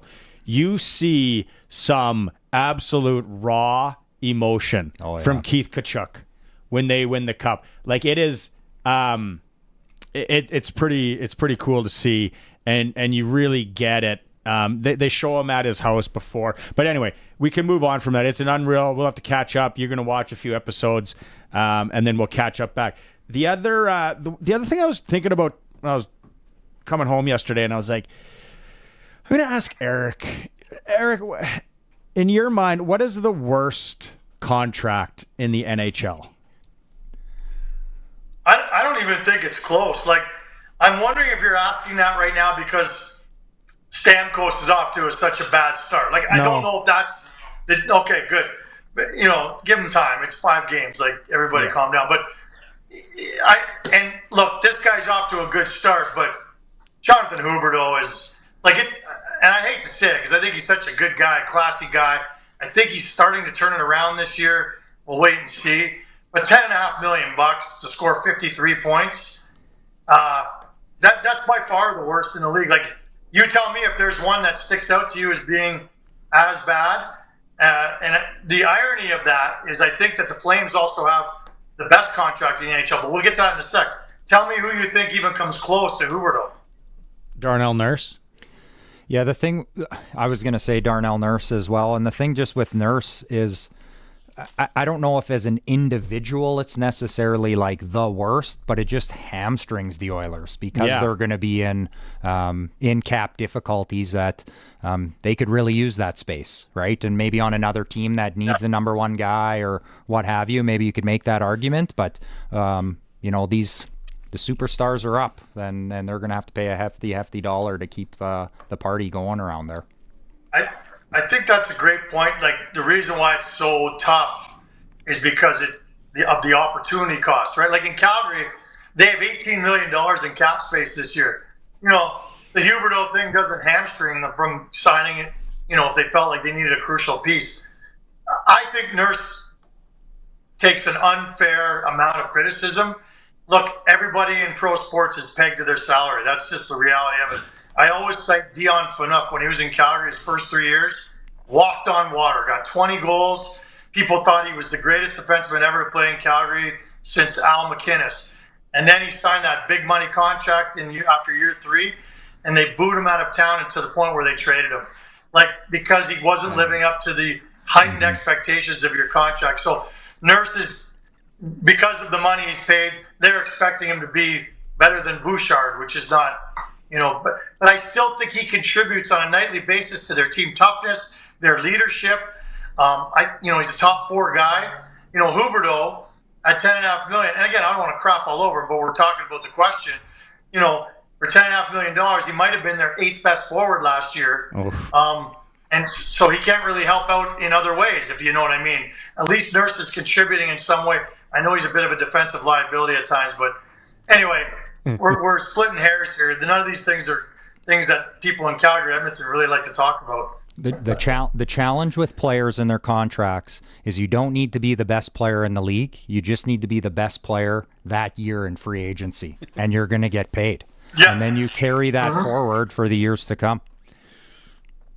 Well, that's where I think Edmonton could be a nice destination for a guy that really needs to resurrect his career, have a good run, and go and get some things done. Okay, which is the best contract in the NHL? Well, you know, I didn't look all around the league, but Martin Pospisil right now, and people go, what, who? But he's centering the top line in Calgary right now. And he was a huge revelation last year for the Calgary Flames. Last year, no one had ever heard of him. Even in the organization, nobody thought he'd even get a call up. He's been one of the most important players this year already, last year as well, and they signed him to a 2-year extension at $1 million per. Like, when a guy's playing on your top line in the middle and he's only making $1 million, he's got to be in that conversation of one of the best value contracts. Logan Thompson's another guy that comes to mind, but again, he's not even their number 1 goalie. But he's vastly underpaid given the numbers he has. So anyway, I'll throw Pospisil out there. No, you tell me, is there a guy that comes to mind for you for the best value? No, that's one that I'm lost because I don't know where some of these great value guys are getting their what they're worth. Like Connor Bedard. Right. Connor Bedard. Yeah. Wow. Yeah. 800,000 or whatever. Yeah, I don't really count anybody on their entry-level contract that's killing it because it's the kind of apples and oranges. But in terms of a guy who signed a deal after his entry-level deal, it's tough to peg those guys out. You could make an argument for Nathan McKinnon right now. He signed a while ago, right? That he's still in between those big contracts if he hasn't re-signed yet, but he'll be due up here. He's the second highest paid player in the league. Oh, so he's redone. He's redone. He re-upped. So last year, I can't put him in. No, not then. If he would have been before on that in-between contract, before those big numbers started coming out, but if he got redone already. There was guys last year, and I know we can't go off playoffs last year, but you look at how Sam Steele played for Dallas down the stretch and in the playoffs, and then Logan Stankoven was like a cheat pick late, right? To be Wyatt able to Johnston?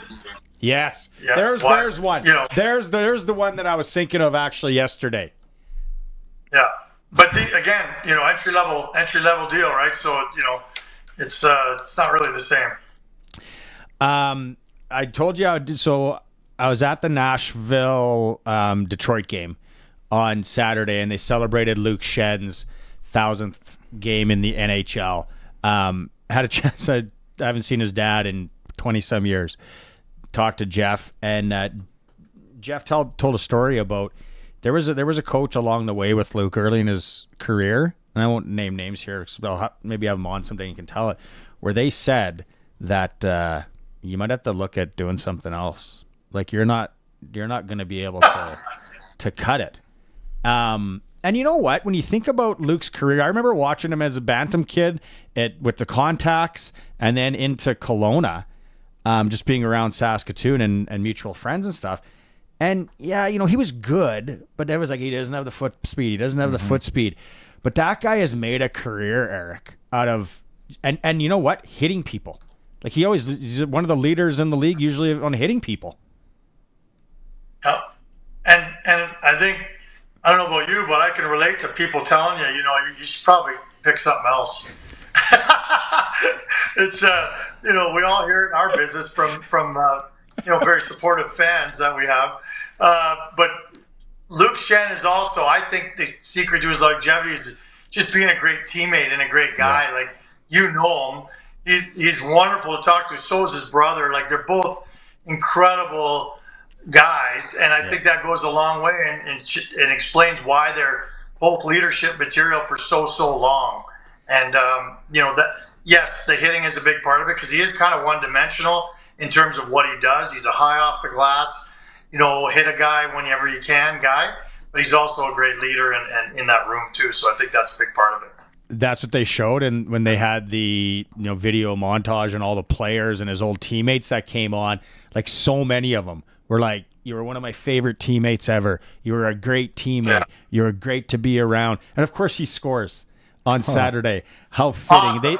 They lose, but what I was going to tell you, Trotzy, absolute beauty. Like he's just such a good guy. Former Notre Dame Hound, Dauphin, Manitoba, likes his pierogies and cabbage rolls. So I had a chance to meet him. I dropped off a shirt for him and talked to him. Then we caught up with him after the first intermission, and I was like, it's that was great for Luke. And he goes, "Do we need to win this one?" And he just the pressure and tension, that he has. They're off to a awful start, but they started awful last year too, the Preds. It is amazing, like, how much of a hole it puts you on when you're down 0-5 to start the season. Or in the flip case in Calgary right now, 4-0-1. Like, people are talking about them making the playoffs already, and we're 5 games in. And I think it's silliness, because I don't think there's time to panic. Like, I was in Edmonton, last week, and, like, the faces on even the broadcasters and the guys who cover the team were like, "Oh man, it'd be nice if they won a game. Like, it's trouble around here." I'm like, last year, the Edmonton Oilers was a month and a half before they finally started pushing the panic button, and they almost won the cup. They were 2 goals short. So it's a little early for anybody to freak out, but it is a tense environment, I'm sure, in Nashville, as you saw, because this early in the game, you don't want to be that far behind, because then you literally spend half the season, if not the whole season, trying to catch up, just to catch even with a lot of teams.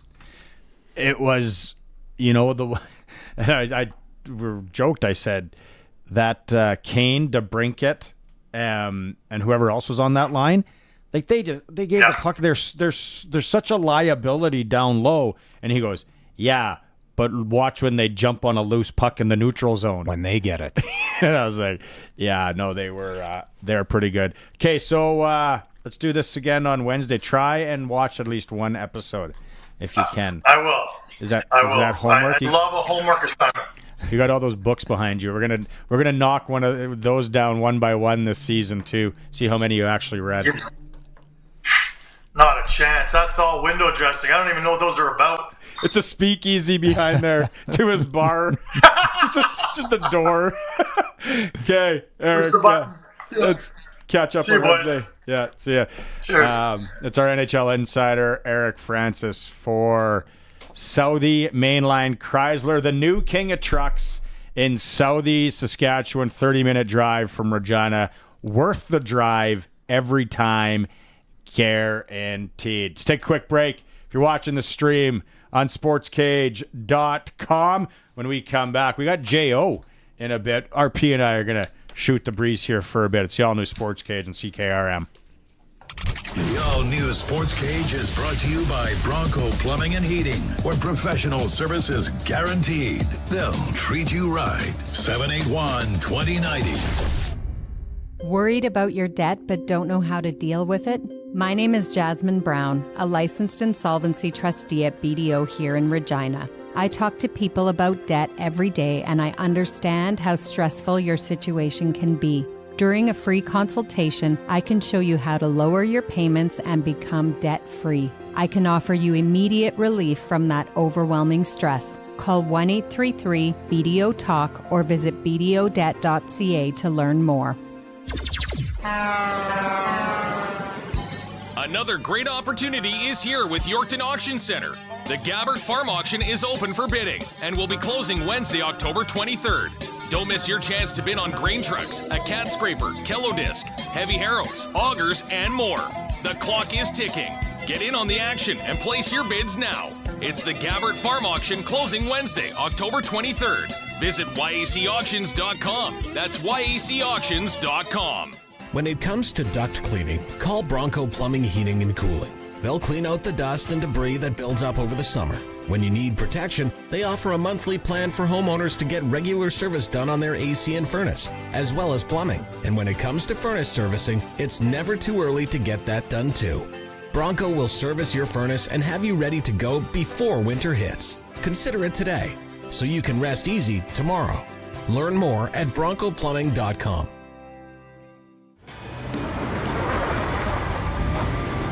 Winter brings tougher driving weather, and that means it's time to winter up those tires on your vehicle.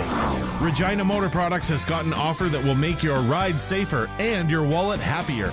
Before you hit the snowy open road, get your tires swapped for winter, with rebates as high as $120 off a full set of winter tires. You don't want to wait. Book now and be ready for all that cold stuff. Visit rmpchevrolet.com.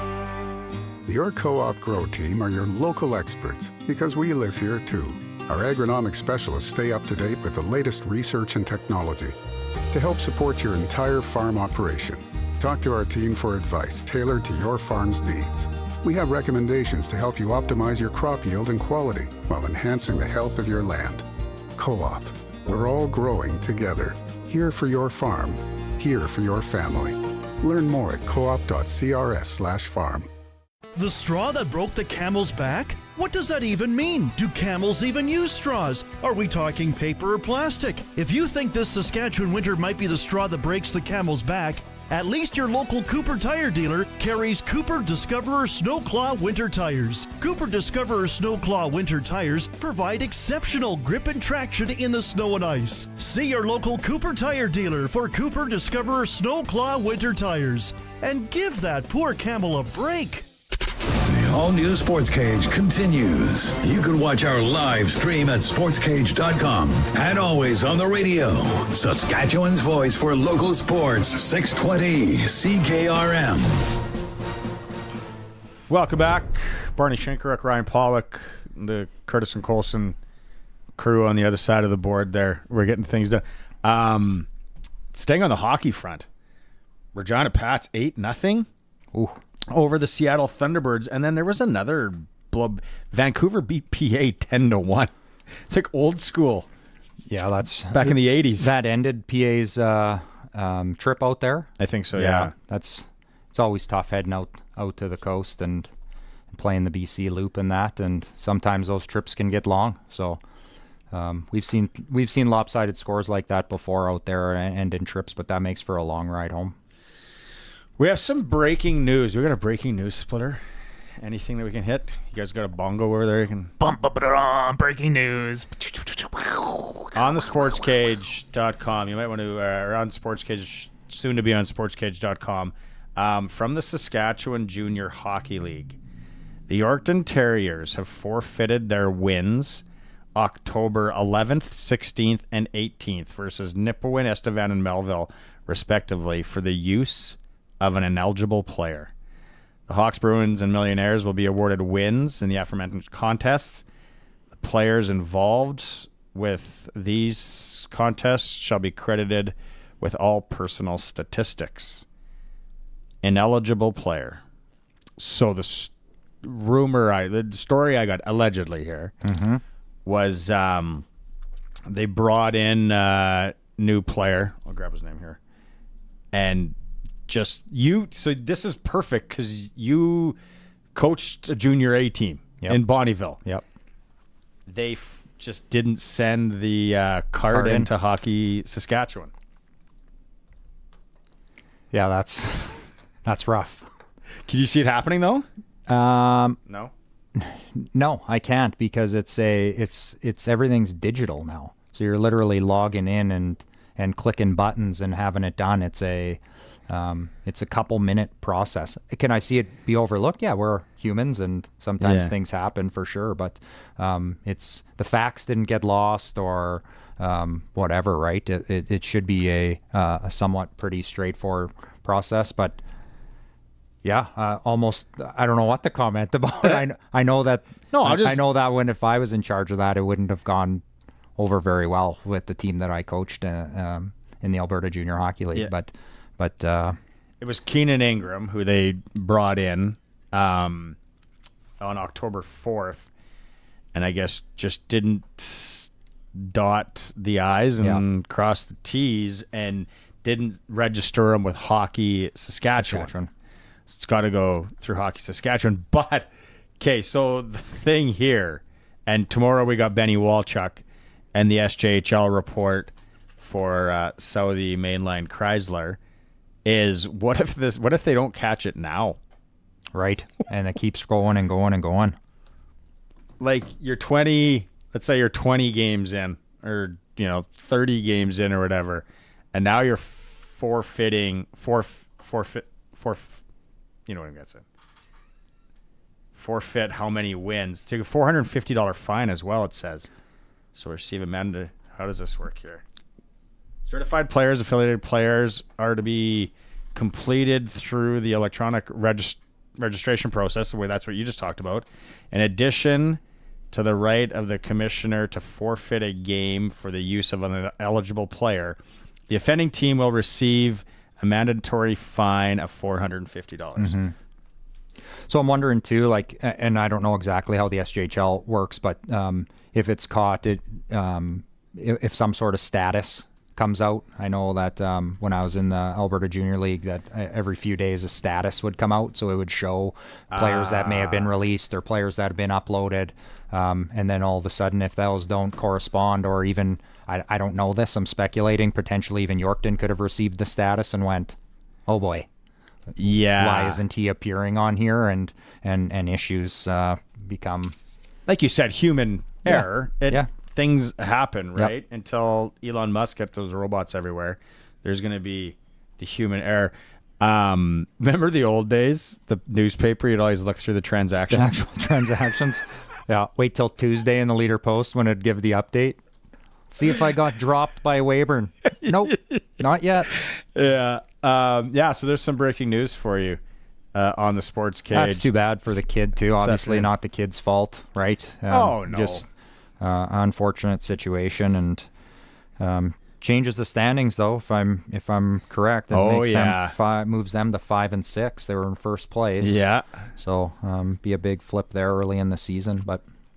For just joining and wondering what we're talking about, the Yorkton Terriers have forfeited their wins October 11th, 16th, and 18th because they were using basically an ineligible player.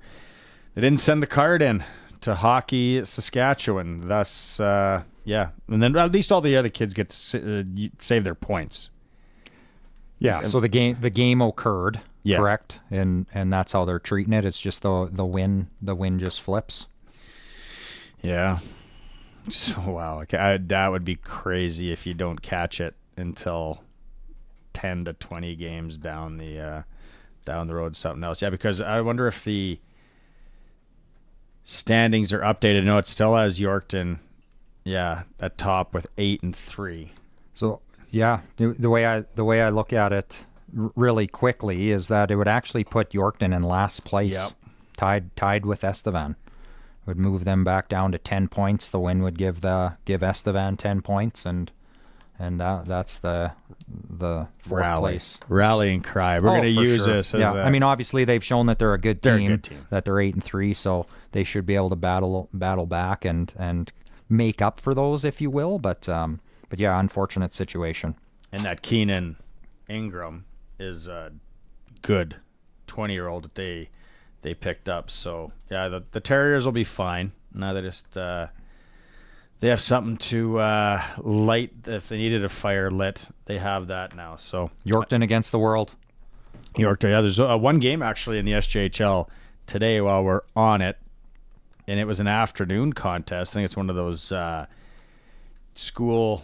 Yeah. Surprised more teams don't do that. Like the Pats used to do it, WHL, and I think the Blades used to do it up in Saskatoon. There's a lot of logistics. Oh, yeah. No, my wife would be like, "Oh, God, then the buses, and then kids don't show up, and then they're running around and they go missing, and they're up on the gondola somewhere with the guy that drives the blimp." Kindersley 6-5 over Notre Dame in an afternoon affair in Kindersley. Kindersley, we went for the Pee Wee tournament a few years ago. Oh yeah, and they had their afternoon game on. It actually was a good tie-in. Great facility there. Awesome 2 rinks. Really good site. Yeah. Really good facility in Kindersley. So there was one game in the SJ. Benny Walchuk joins us tomorrow for the SJHL report here on the Sports Cage. We'll get more on the legal player of the Yorkton Terriers, and we'll go from there. It's always brought to you by Southie Mainline Chrysler. We'll take a quick break. When we come back, we'll be joined by Jeremy O'Day from the Saskatchewan Roughriders. It's the all-new Sports Cage, streaming at YouTube. You get home from work, and as soon as you open the door, you realize, oh, this place smells like shocking surprise. You've got sewer problems. Let's be honest, sewer problems literally stink. You need to call someone who will get your sewer situation all sorted out. You need the sewer experts at Bronco Plumbing and Heating. They're number 1 in the number 2 business. Bronco Plumbing and Heating, serving Regina, Moose Jaw, and the surrounding area. 306-781-2090. Give them a call. They'll treat you right. Hey, this is your last chance to score sweet deals on the Harvard Media Fall Auction. We're closing up our auction tonight. Items are closing over the next few hours here, starting at 7 o'clock. So this is a chance you could swoop in and score a sweet deal. Maybe you want some delicious food from the Tap. We got $200 gift certificates for the Tap. Maybe you want to do some golfing. We got $200 gift certificates for Aspen Links Indoor Golf Arcade and Restaurant. That'll keep you busy during the winter months. If you and the family are looking for something to do this winter, we have a $200 gift card to Apex Adventureplex. We also got a 5-pack of movie vouchers for Landmark Cinemas. If you're starting to think about Christmas, these are great items to give as gifts. So again, like I said, we're closing up items here very, very quickly, starting at 7 o'clock tonight, and then these auctions are going to close fast. So you never know. Throw out a bid, see if it sticks. You might throw out a bid there and be surprised that you win the auction. HarvardMediaAuctions.com. Calling all farmers, ranchers, and producers. Did you know you hold the key to a resilient agriculture future? Donate to Agriculture in the Classroom Saskatchewan and help connect students with agriculture. Together, we can cultivate a generation that understands, appreciates, and champions the heart of farming. A sustainable future begins with investing in education today. Make a charitable donation to Ag in the Classroom at aitc.sk.ca/donate. Hey Rider Nation, this is Dave Thomas, voice of your Saskatchewan Roughriders. Listen to this. How does a 50-50 payday sound? Sounds like a win to me. Huddle up to riders5050.ca and you can purchase 50-50 tickets for every Rider game, home or away. You can even score quickly with the early bird prize. This week, it's an all-inclusive trip to the Dominican Republic, and you'll be in for the massive weekly jackpots. Buy now at riders5050.ca and support amateur football in Saskatchewan. Sponsored by ISC. License LR 2426. Hi, I'm Fraser Tolmie, your Member of Parliament for Moose Jaw Lake Centre Lanigan. Cattle ranchers are not only a critical part of Saskatchewan's economy, they help to define who we are. Whether you are a large producer with hundreds or thousands of heads of cattle, a small family ranch passed down through generations, you are a valued and important part of our country. I will continue to fight for sensible agriculture policy in Ottawa so that Saskatchewan ranches of all sizes can thrive for generations to come. Thank you. 5 hours now, I've been rolling through holes full of mud. And that's my kind of relaxation, because I'm a BF Goodrich all-terrain TAKO tire. I was born to get right into it and out. Rock, sand, gravel roads, bring 'em on. I'm the all-terrain TAKO tire from BF Goodrich. And hey, I can go anywhere. BF Goodrich Tires. Take control. See Quality Tire with 9 locations in Saskatchewan. QualityTire.ca. Sask Lotteries has 50 years of winning behind us. And you know what that means? Lots of winning numbers. Numbers like over 1,200 organizations funded and 12,000 plus groups supported. $6 million given away annually in community grants. And the winningest number of all? $1.4 billion given back to the people of Saskatchewan through sport, culture, and recreation. And we're just getting started. Help us grow the next 50. Learn more at sasklotteries.ca. The greatest auto sale has arrived at Crestview Chrysler Dodge Jeep Ram. Behold our dazzling weekly Ringmaster specials. Early year-end prices that will have you gasping. And Cash for Clunkers is back. Get a minimum $3,000 for your vehicle, guaranteed. There's food and games galore. Plus, win your share of thousands in unbelievable prizes. So come one, come all to the greatest auto sale at Crestview. Welcome back to the all-new Sports Cage. Connect with the show. Call 1-866-767-0620 or text 306-936-6262.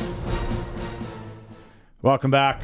All-new Sports Cage. Barney Shinkaruk, Ryan Pollock on this Monday for Kelm Solar in Lumsden. Let's go out on the Western Pizza guest hotline. We have them waiting a little bit too long here. From the Saskatchewan Roughriders, Vice President of Football Operations and General Manager, and former Edinburgh Fighting Scot, Jeremy O'Day, joining us. Jeremy, I was just sitting here talking to RP. It was picture day for the team. Could have been a lot worse weather-wise. Probably one of the better pictures weather-wise that you've been involved in October. Yeah, we got pretty lucky with the weather having pictures this late, but it was it was a nice evening, and they always take a little bit longer than they should, but it was harmless. You were talking about this, RP. Yeah, Jo, I remember times out there. I was just telling Barney before we came on that there was days I'd go out there and look at the photographer and say, "Okay, we're gonna have like 4 minutes with these guys until we're gonna lose them because it's about minus 12." So yeah. I'm happy you guys got a nice day for it. We still lost them within 4 minutes, RP, but that's okay. We got done what we needed to. Awesome. Bye week. Personally, what does a bye week for Jeremy O'Day look like these days? This bye week is a little different than most. I mean, it's late in the season, so you're really trying to prepare some stuff for the end of the season. Hopefully we continue to go on a roll here, and it ends the way we want to. And but just really, it gives you the opportunity just to be prepared for kind of season end and kind of go through some odds and ends and kind of clean it up, and a little bit of scouting and a little bit of salary cap stuff that you're working on for this late in the season, and a little time with the family. It was nice that it was over Thanksgiving there. We got some time with the family, which was nice, and so it was a good bye week. Lots of guys stayed and just continued to work, and a couple of guys got home to visit their families as well. In an ideal world, would you take this bye week late in the season like this, Jeremy, or would you kind of prefer it maybe a little bit earlier? I think the key is just try to have them spaced out. A nice spacing between them so that you can, get guys healthy. I don't particularly like the bye week right at the end of the season. So this one was nice that it fit up real well with some of the injuries we had, and giving guys an extra week to get healthy and kind of seeing how the rest of the league was going to shake out. So I didn't mind it a couple weeks or a week away from the end of the season. But the key is you don't want to go too long without having a bye week, so you can get some guys some rest. Jamarcus Hardrick was in co-hosting with me last week. So much fun. I kind of figured it would be from the first time I interviewed him. Just like what a human, what a leader. The stories, what the guy's been through, from growing up and to the pro ranks of football. J.O., like he really wants to play. Like if he could play right now, he would. But he really wants to continue playing. Yeah. Yeah, no, he's that type of person. I think this is one of his first injuries he's had that cost him to miss some time, and it's often difficult to go through those challenges when you're hurt. And you're down for a bit of time. But he had a pretty substantial injury in his quad, and itching to get back like a lot of guys, and those things just take time. You got to let him heal and get strengthened up, and when the timing's right, he'll be back. J.O., I'm curious now, after mentioning Hardrick here, obviously he goes down somewhat early in the season. Phil Blake goes down somewhat early in the season there, and there's been lots of shuffling along the O-line. But from my chair, I think they've stood real tall and done a heck of a job this season with all those changes. Talk about a guy like Logan Ferland getting moved to center, and looks like he's doing a heck of a job. You must be pretty happy with that group. Yeah, they've done a nice job. As you said, we had some injuries there. It's kind of been the theme the last number of years. But I think this year we lost Hardrick pretty early. Obviously, Philip Blake early, and also Ryan Seaver, who was another guy that was getting some good play time for us here. And guys have just kind of stepped up. You mentioned Logan. Logan's bounced around to, I think he's played almost every position on the O-line this year, and played it at a high level. I'm a little bit biased, but it's not super easy just to jump in there and go to center when you're making all the calls, and when you're used to playing guard or tackle. It is a different change, and now you're worried about the snap instead of just worrying about who you're blocking and making sure your assignments are good. So he's done a great job with that. We were able to add Tate, later in the season there, and he's kind of come in and solidify that tackle while Hardrick's been out. Trevor Reed's been pretty consistent for a rookie at left tackle, and then lots of guys that have jumped in. Peter Godber's been dinged up, but that has done a nice job for us. Zach Fry has finally got an opportunity to play and really make the most of it.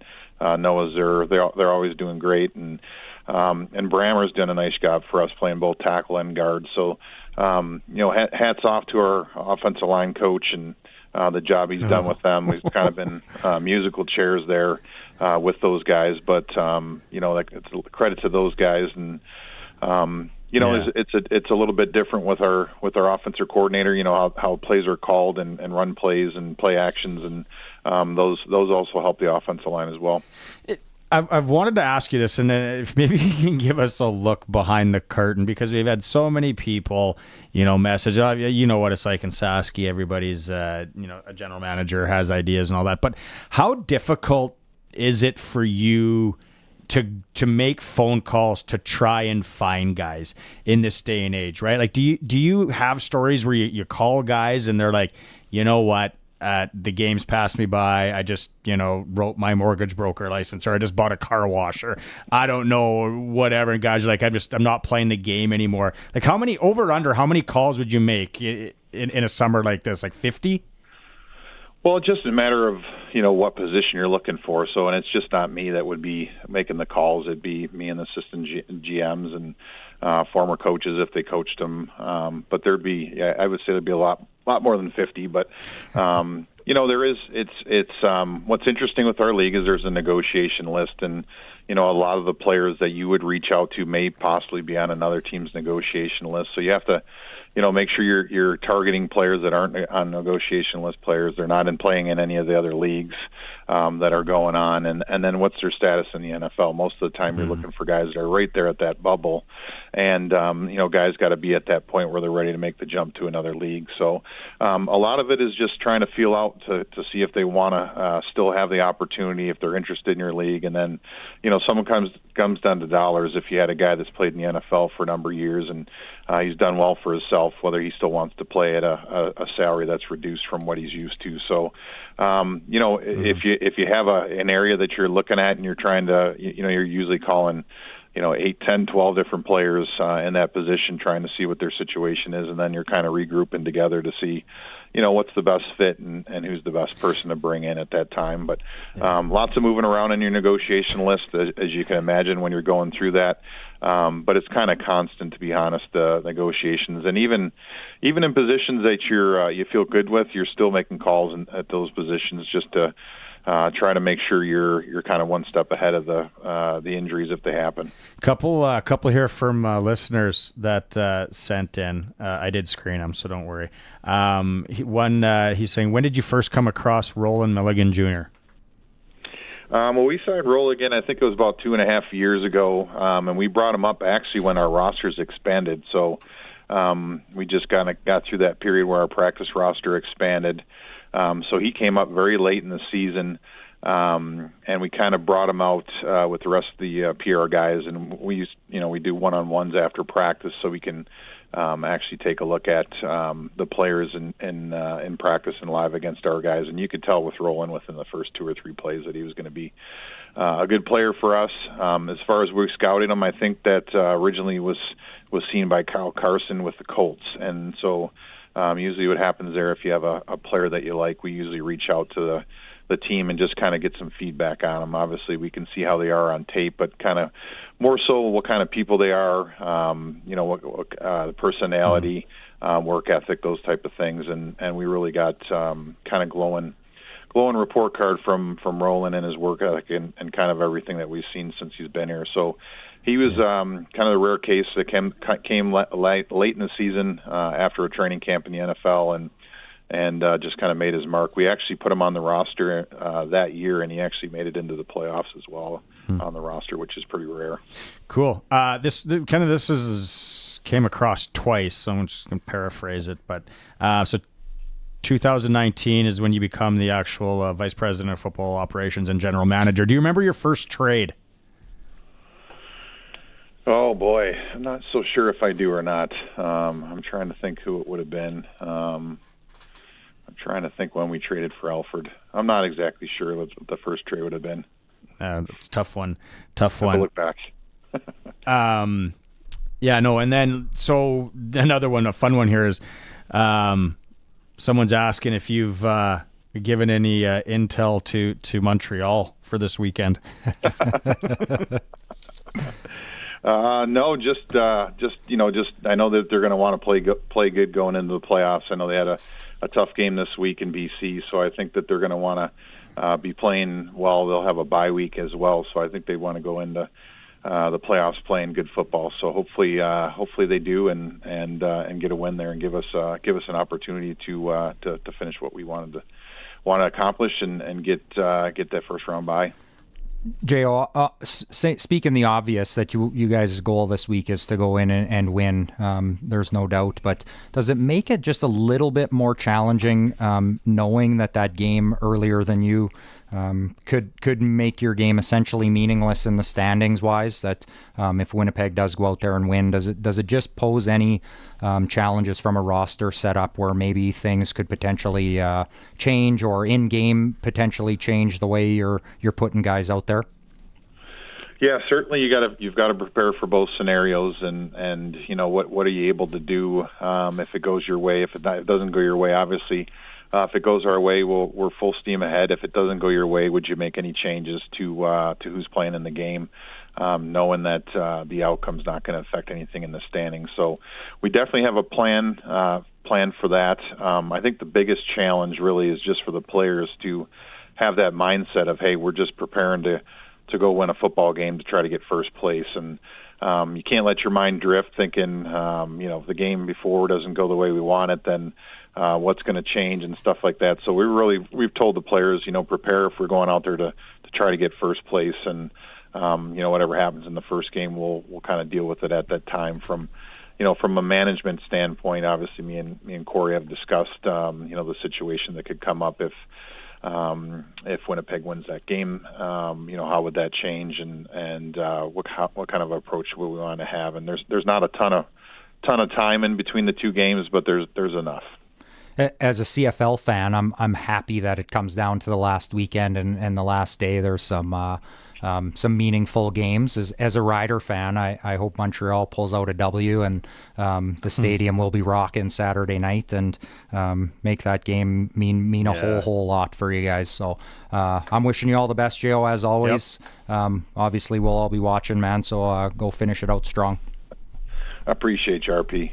Yeah, right on, Jeremy. Okay, enjoy maybe a little bit of peace and quiet in the last day. Two Monday nighters to watch tonight. Maybe you can kind of kick back and relax. But thanks so much. Job well done, and continued success. Appreciate you guys. Have a good night. Right on. Thanks, is Jeremy O'Day, Vice President of Football Operations and General Manager for our Saskatchewan Roughriders. Cool look behind the curtain there. More than 50 calls. If 50 seemed like a lot when you say 50. Well, I thought I would have bet the under. Yeah. And then he just kind of rolled right past it. Yeah, more than 50. And not just him. Yeah. Making calls, network of guys. So they're always out there pounding the pavement looking for the next one. Time for a break. We're up against the clock. We got an hour. We got Darian Durant coming in after the hour. It is the all-new Sports Cage, streaming at sportscage.com and on 620 CKRM. The Saskatchewan Party will make life more affordable for students, for homeowners, and for families. We'll increase the amount students get back through the Graduate Retention Program. We'll increase the first-time homebuyers tax credit. We'll create a home renovation tax credit, and we will increase the active families benefit for children's activities. We'll also reduce your income tax and keep home heating exempt from the Trudeau NDP carbon tax. The Saskatchewan Party, making life more affordable for Saskatchewan people. Authorized by the financial agents for all provincial Saskatchewan Party candidates. Hey Rider Nation, this is Dave Thomas, voice of your Saskatchewan Roughriders. Listen to this. How does a 50-50 payday sound? Sounds like a win to me. Huddle up to riders5050.ca and you can purchase 50-50 tickets for every Rider game, home or away. You can even score quickly with the early bird prize. This week, it's an all-inclusive trip to the Dominican Republic and you'll be in for the massive weekly jackpots. Buy now at riders5050.ca and support amateur football in Saskatchewan. Sponsored by ISC. License LR 2426. It's been a long day. I don't want to cook. Oh, I'm going to surprise the family with a pizza night. Oh, I'll be a hero. My family might actually pick me up in celebration and carry me around the kitchen, and they'll chant my name, and I'll be celebrated until the end of time when I... This isn't Western pizza. I thought you loved us. Don't pizza fail. Get what they want. It's gotta be Western Pizza. Big on toppings, big on taste. And get it hot and get it fast. Western pizza. Hi, this is Stephen Arndt from the Tire Stewardship of Saskatchewan. We're the ones responsible for recycling your tires. We're a non-profit corporation that was established to serve as the scrap tire recycling program operator in Saskatchewan, approved by the Ministry of the Environment. We're responsible to all stakeholders, including consumers who pay the tire environmental fee, the collectors, the Ministry of the Environment, and the people of Saskatchewan. Visit tssk.ca to see how you can recycle your tires. Saskatchewan families are feeling the squeeze. Rising costs, long waits for healthcare. It's easy to point fingers at Ottawa, but let's be honest, change needs to start here in Saskatchewan. It's time for a provincial government that puts Saskatchewan families first, one that invests in healthcare, education, and crown corporations, a government that works for you. On Election Day, vote for a better future. It's time for change, right here at home. It's 5:01. Good evening. It's mostly cloudy and it's 12 degrees in Regina. I'm Corey Atkinson from the Harvard Media News Center with 620 CKRM News for Echo Sound and for Capel. Stay connected with a new cell phone from Echo Sound. Call 306-332-6711. Since 1905, there has been one day to cast a ballot in a provincial election. Some advance polling was added over the years, but by and large, that was how you voted. In 2024, Election Saskatchewan is formally introducing Voting Week in Saskatchewan. Starting tomorrow, you can vote at polling stations in your constituency every day except Sunday, leading up to the final day of voting on Monday, October 28th. Saskatchewan's Chief Electoral Officer, Dr. Michael Boda, spoke about Voting Week in a podcast on the Election Saskatchewan webpage. The use of the term voting week makes it clear you have 6 days to vote and no day is better than any other. There are expanded hours. For the first time ever, we'll have 56 total hours of voting. Gone are the days when you just had 1 day to vote on Election Day. Check your voter information card to find out where the polls are open in your area all through voting week. The deadline to register for a mail-in ballot passed on Saturday. For the latest coverage of Sask Votes 2024, including profiles of all the party leaders, go to 620ckrm.com or sasktoday.ca. Regina police arrested a 17-year-old male in connection with a stabbing incident outside a business on Osler Street on Friday. The victim, found near the scene, provided police with a suspect description. The following night, police located a youth matching the description and arrested him after finding a knife. The youth faces charges of assault with a weapon and failure to comply with a disposition. The accused appeared in Youth Provincial Court today. The HMCS Regina has marked 30 years of service with the Royal Canadian Navy. Lieutenant Commander Scott Dyson says it's a Navy tradition to name patrol frigates after major cities to build connections across Canada. Aboard the vessel, the main passageways are named after city streets found in the Saskatchewan capital. Crew members celebrating the anniversary during Fleet Week in San Francisco had a cake iced with the Saskatchewan Roughriders logo that was sliced up with a traditional Navy saber. And White House Press Secretary Karine Jean-Pierre outlined today the U.S. federal effort aimed at the destruction caused by Hurricane Helene in North Carolina.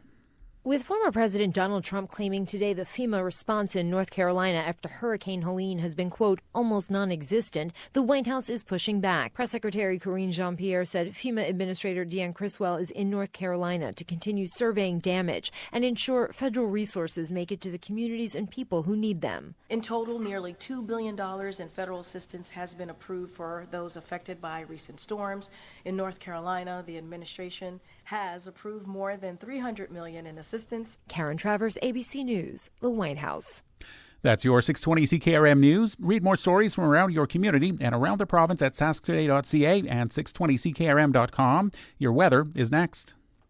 You are my sunshine, my only sunshine. You make me happy when... Uh-oh. There are some things that can get spoiled. A sunny day, maybe. Aw, and no umbrella or anything. And then there's Echo Sound, your SaskTel authorized dealer, where they have all the top-of-the-line smartphones with all the latest features. With such a wide selection and so many great plans, nothing can spoil it. Yay, rain! Echo Sound, your SaskTel authorized dealer in Fort Capel. EchoSound.ca. I'm Corey Atkinson with your 620 CKRM Precision Weather, brought to you by Line X Regina. Serious protection, killer looks, 1865 McCarra Street, and for Croft Electric. 27 years of trusted, reliable home, farm, and commercial service. For all electrical needs, croftelectric.com and all socials. Now here's Precision Weather meteorologist Steve Adamson.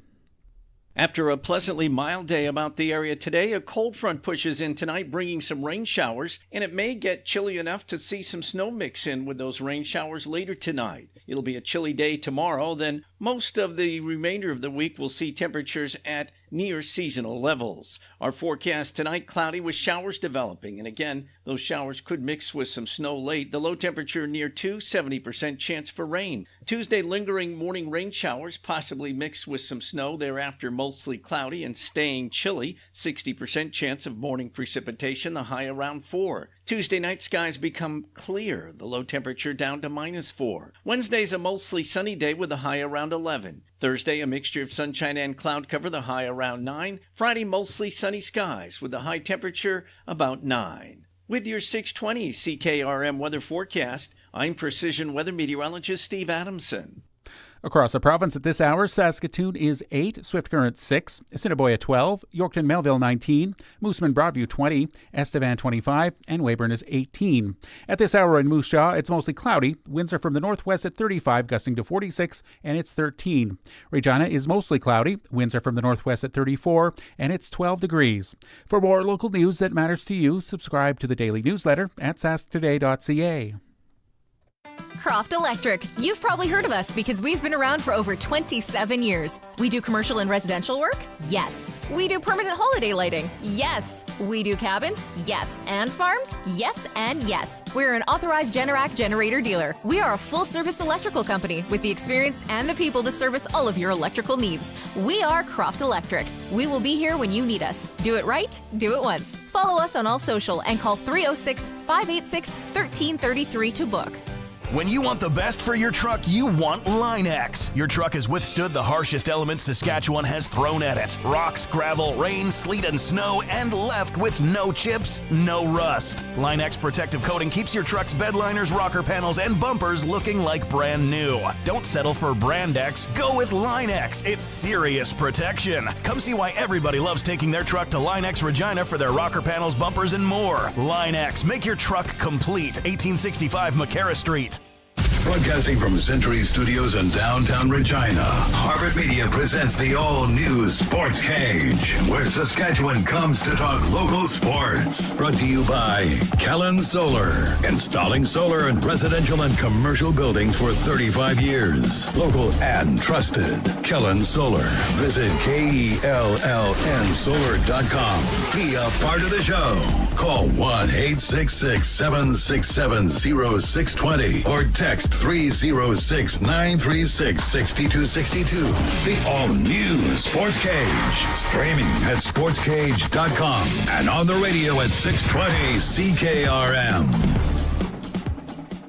One more hour left for Kellen Solar. Like I said, it's the last day for the Harvard Media Auction.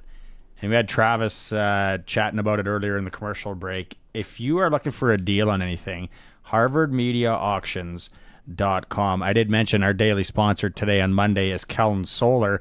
They do have a couple of things in the auction. It's under the miscellaneous. Love that word, by the way. It is what are they? They're trough pumps. Because they can get water from a dugout. Yep. Or a well without electricity. So it's all solar powered fancy stuff. So any livestock people, there are a lot of things like health and beauty stuff, tons of food, some recreation, gift packs, and you can go scroll Calgary, Edmonton, Fort McMurray, Red Deer, Regina, Saskatoon, Yorkton. So maybe you're traveling, you want to pick something up in Alberta. There you go. It's the last day though. Harvard Media Auctions. Now's the time to bid. Last day. Now, bid now, and bid often. Also, we are playing SaskTel Pick the Score, 936-6262. If you're on your way home now, it's starting to get busy downtown Regina here.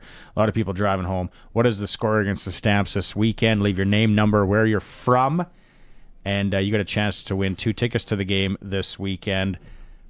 Thanks to our friends at SaskTel.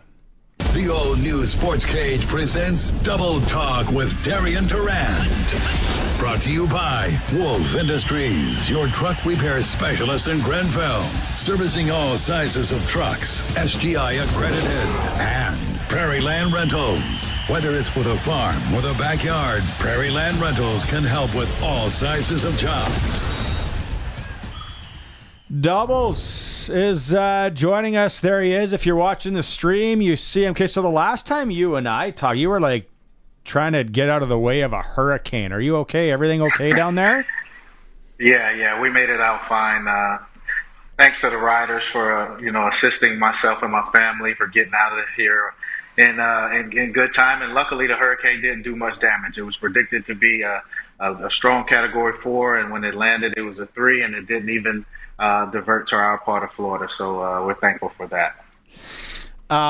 Let's put the Riders over here for a sec. They're on the bye week. They're getting back at it. Let's start with BC hammering Montreal 27-3. Oh, and lo and behold, Vernon Adams goes off. Now, put us in the locker room there for the BC Lions and the predicament that they're in now. Well, you know what? I think it's a no-brainer. I think you have to go with VA. I mean, you could just see the chemistry. I spoke on this last week. The chemistry that he developed with these receivers started in the offseason with him flying guys out to Seattle and them spending weeks together, putting in the work. I mean, that's when it starts. And then, he led the league in passing last year. And then this year, he just starts off so hot, front runner for MOP. And then, he gets banged up a little bit and loses his job. So I don't agree with that. One thing you can't do in sports is you bench a hot quarterback. That just doesn't sit well and usually never works out for a team. Yeah, it's a no-brainer for them right now. It becomes an issue once the offseason hits, but we'll face that at a later date here. But I used the term earlier, Doubles, that the business of football can't get in the way of winning football, and I would agree with you. I think VA's the hot hand right now. I think he gives them the best opportunity moving forward, and they become a dangerous team once again, like they were early in the season with him behind center and rolling, and especially he's the type of guy that when he plays with a chip on his shoulder, he can be a determined athlete. No question. And the main thing with VA is that live arm of his.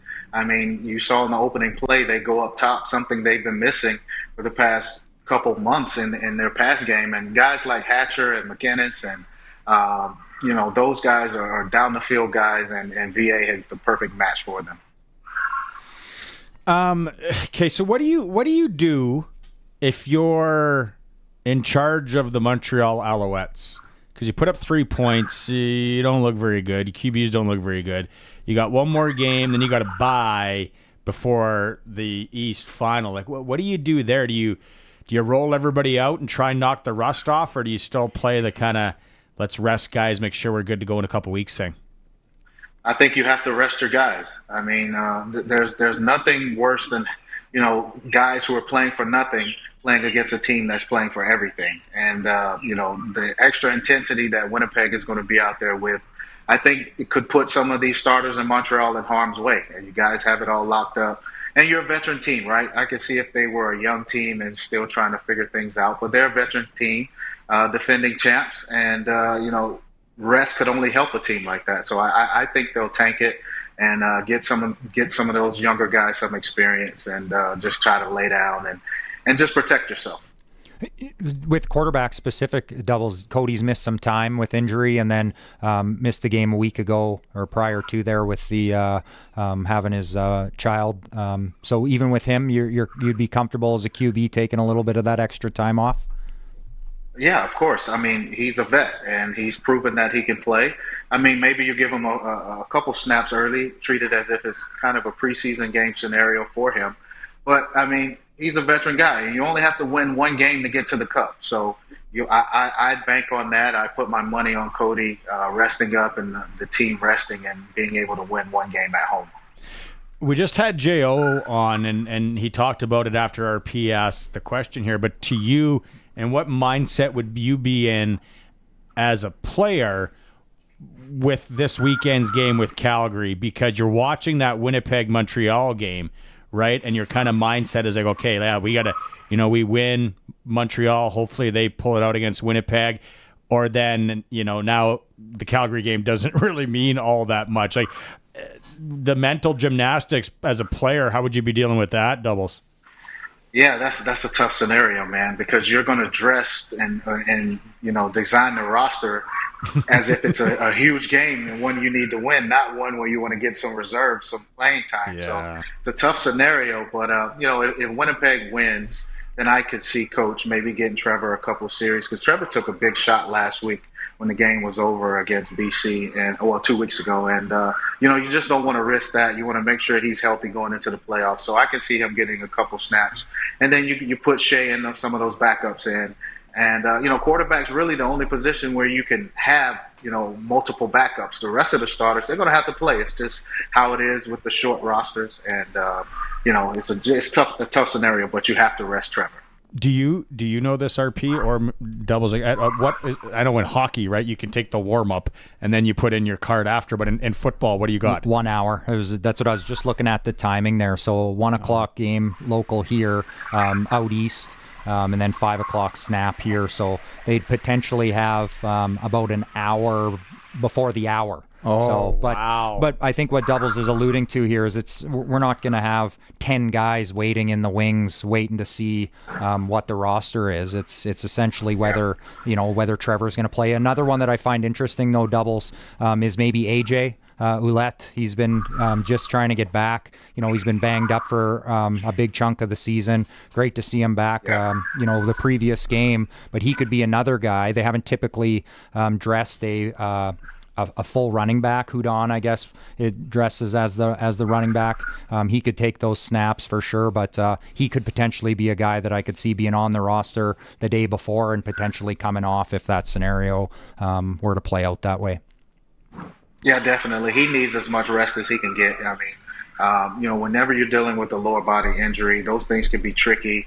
A guy falls on you or you take the wrong step, you could re-aggravate that injury. So I could definitely see him, being a late scratch if Winnipeg has that game under control. And just even the way he plays, he doesn't go around, he goes through. Yeah, exactly. Which makes him who he is. There's no business decisions. No, zero. When it comes to him. Yeah. That'll be really Really interesting. Okay, let's get a little bit of NFL stuff here. Russell Wilson, now are we thinking Super Bowl for the Steelers or what? Oh, hey, let's pump our brakes a little bit on that now. I mean, there's still the Chiefs and there's still Baltimore in that division. So I wouldn't go that far. But look, of course, we like what we saw out of Russell Wilson, specifically in the second half. I thought he started off a little rusty in the first half. But, what he gives that team is just touch on the football. If you look at some of those deep throws to Pickens down the field, I mean, he gives them a chance. Sometimes it hurts you to have such a strong arm that you have no touch. And Russell Wilson has touch, and it shows on those deep balls. He has the command, and, it's definitely a good fit for him. I'm excited to see them moving forward. It looked like, 10 years ago with him throwing it up to a young Lockett in Seattle with what he was doing. I need a few more games to get to how is Russ really cooking here, or was this an anomaly? We can't crown them yet. Not yet. No. What about the Jets though? Like, wow, imagine being in that locker room. Man, it's tough, man. Everyone thinks that because you're a good player, you can just walk into another locker room, another city, another situation, and just have all the success in the world. It just doesn't work that way. I mean, I look at it like me leaving Saskatchewan, which is like Green Bay, pretty much a football town. And then you're going to the big city, big lights of Montreal, where I went, and then New York, where Aaron Rodgers is. And it's just, it's just not the same. The environment's not the same. Your preparation's not the same. You have people tugging on you, wanting you to do this, appearance here, all of these other distractions. And I still think he can sling it, man. He still shows that he has the arm. I just think it has to come together a little bit. So I wouldn't write them off just of yet. Another loss or two may put them in deep danger. But right now, I mean, it's still early. And he's gone on 5-game losing streaks. And you remember his famous quote, RELAX, just relax. No. And that was after a 5 or 6 game losing streak. So I wouldn't put anything past him. That was an Achilles ago, though, long before. He's not mobile anymore, like in the pocket, right? Like there's no threat there on him running yet. Anyway, Kay, before we let you go, Jamarcus Hardrick came in and co-hosted the show last week. It was so much fun. He talked about that he wants to learn to ice skate. And I don't know how he's going to do that and all that. And then I thought, okay, has Darian ever ice skated? Can Darian ice skate? What's your deal when it comes to putting on the blades? Man, I am the worst skater. I think I went to Yorkton for an appearance, and I was dropping a puck at a hockey game, and just going out on the ice, I almost slipped and fell. So I was like, there's no way I could do this with skates on. So did you set that up? It's a big no for me. If I'd set it up, I would have put Darian in skates in order to do it. So broomball shoes. No, I played a rec game with the Riders crew in what would have been like the winter of 2013, 2014 after we won the Grey Cup, and we were doing a little tour. And Brendan Labatt on skates was the largest human I've ever been around on ice. So Jamarcus might be bigger than Brendan, and they take up a lot of space out there on skates. Yeah. Could Blue move? Could he move a little bit? Oh yeah, Blue's on my list as one of my top athletes to be around. Really? Big man like that. He can golf. He can skate. Obviously, a heck of a football player. Imagine going into a corner with a guy that size or Jamarcus, and then getting a reverse hit. Well, that's what I mean. Like you start skating around and you're going, it's a large man. Yeah. Doubles right on. Okay. Let's see how it all shakes down this week. I'm sure we'll all be watching intently, and then we'll catch up on Monday. Sounds good. Thanks, guys. Right on. All right, Dubs. Double Talk with Darian Durant every Monday here on the all-new Sportscage. It is brought to you by our friends at Prairieland Rentals on Albert Street. Jeremy and the crew deal with the owner. It's snowblower season there. It is. So if you are thinking about a snowblower, Husqvarna, Prairieland Rentals, they'll get you all hooked up there. And also Wolf Industries, truck repair specialists in Grenfell, servicing all sizes of trucks and SGI accredited. Time for a break. If you're watching the stream, we'll be right back. It's at sportscage.com. The all-new News Sportscage is brought to you by Busy Bee Doors. Busy Bee will repair or replace your residential or commercial garage doors so you don't get stuck in or out. Catch the buzz. Busy Bee Doors, the garage door specialists. 620 CKRM is your home to country's greatest hits and the 90s at 9. 1 full hour featuring the biggest hits of the 90s. Garth, Reba, Alan, Shania, George, and so much more. No cassette tape or CDs required, and 90s mullets are optional. 90s at 9 for the town of Wolseley and the voice of Saskatchewan. 620 CKRM. Hi, I'm Douglas Stroud, your Sun Life advisor. Protecting and growing your business is more than saving money and having insurance. It's having goals and achieving them. Together, we'll create a plan that can help protect you, your family, and your business. One call, email, or video meeting could be the start of protecting your future. Call 306-550-5331 or email douglas.stroud@sunlife.com to set up some time to connect. Or visit sunlife.ca/douglas.stroud to learn more. Know your way forward. Husqvarna wants you to remember when you were a kid, watching Switchback in the nice warm house while your parents were outside shoveling snow. Make it quick, I'm watching Switchback. Well, now that you're the adult and shoveling snow is still a drag, get yourself a Husqvarna snowblower from the local team at Prairie Land Rentals. This is no big box store. You deal directly with the owner, who knows Husqvarna, and a guy who would always answer, make it quick, I'm watching Switchback. Prairie Land Rental, 600 Albert Street, prairielandrental.com. At McDougall Auctioneers, we're not just selling heavy equipment, we're powering progress. Hi, this is Riley McChesney. Our online auctions bring together the best machinery and the biggest network of buyers. Whether it's construction marvels or industrial giants, we sell with expertise and a commitment to value. Choose McDougall Auctioneers for auctions that move as fast as your business does. McDougall Auctioneers, 1-800-263-4193, or visit us at mcdougallauction.com. Whether Smokey's after you or not, when you're on the road in your big rig, you're in a hurry to get to where you're going, and you need a part shop you can trust. Wolf Industries is the premium choice. They're your family-run truck mechanic shop with a full line of parts for big semis, with certified AC technicians for the hot summer. Stop in at their Grenfell location for all the parts and repairs you need. They're SGI accredited for safety inspections and have 24-hour emergency call-out. Wolf Industries, the best for your truck. 10-4. Tiny toppings and cardboard-flavored carbs are not what you get when you order from Western Pizza. But they haven't just perfected pizza. No, my friend, add Caesar salad to that list, along with satisfying garlic toast, baked lasagna, crispy chicken wings, and every other item on their extensive menu. Western Pizza makes food for hungry people. So if you're only kinda sorta hungry, you should invite more people. Western Pizza, big on toppings, big on taste.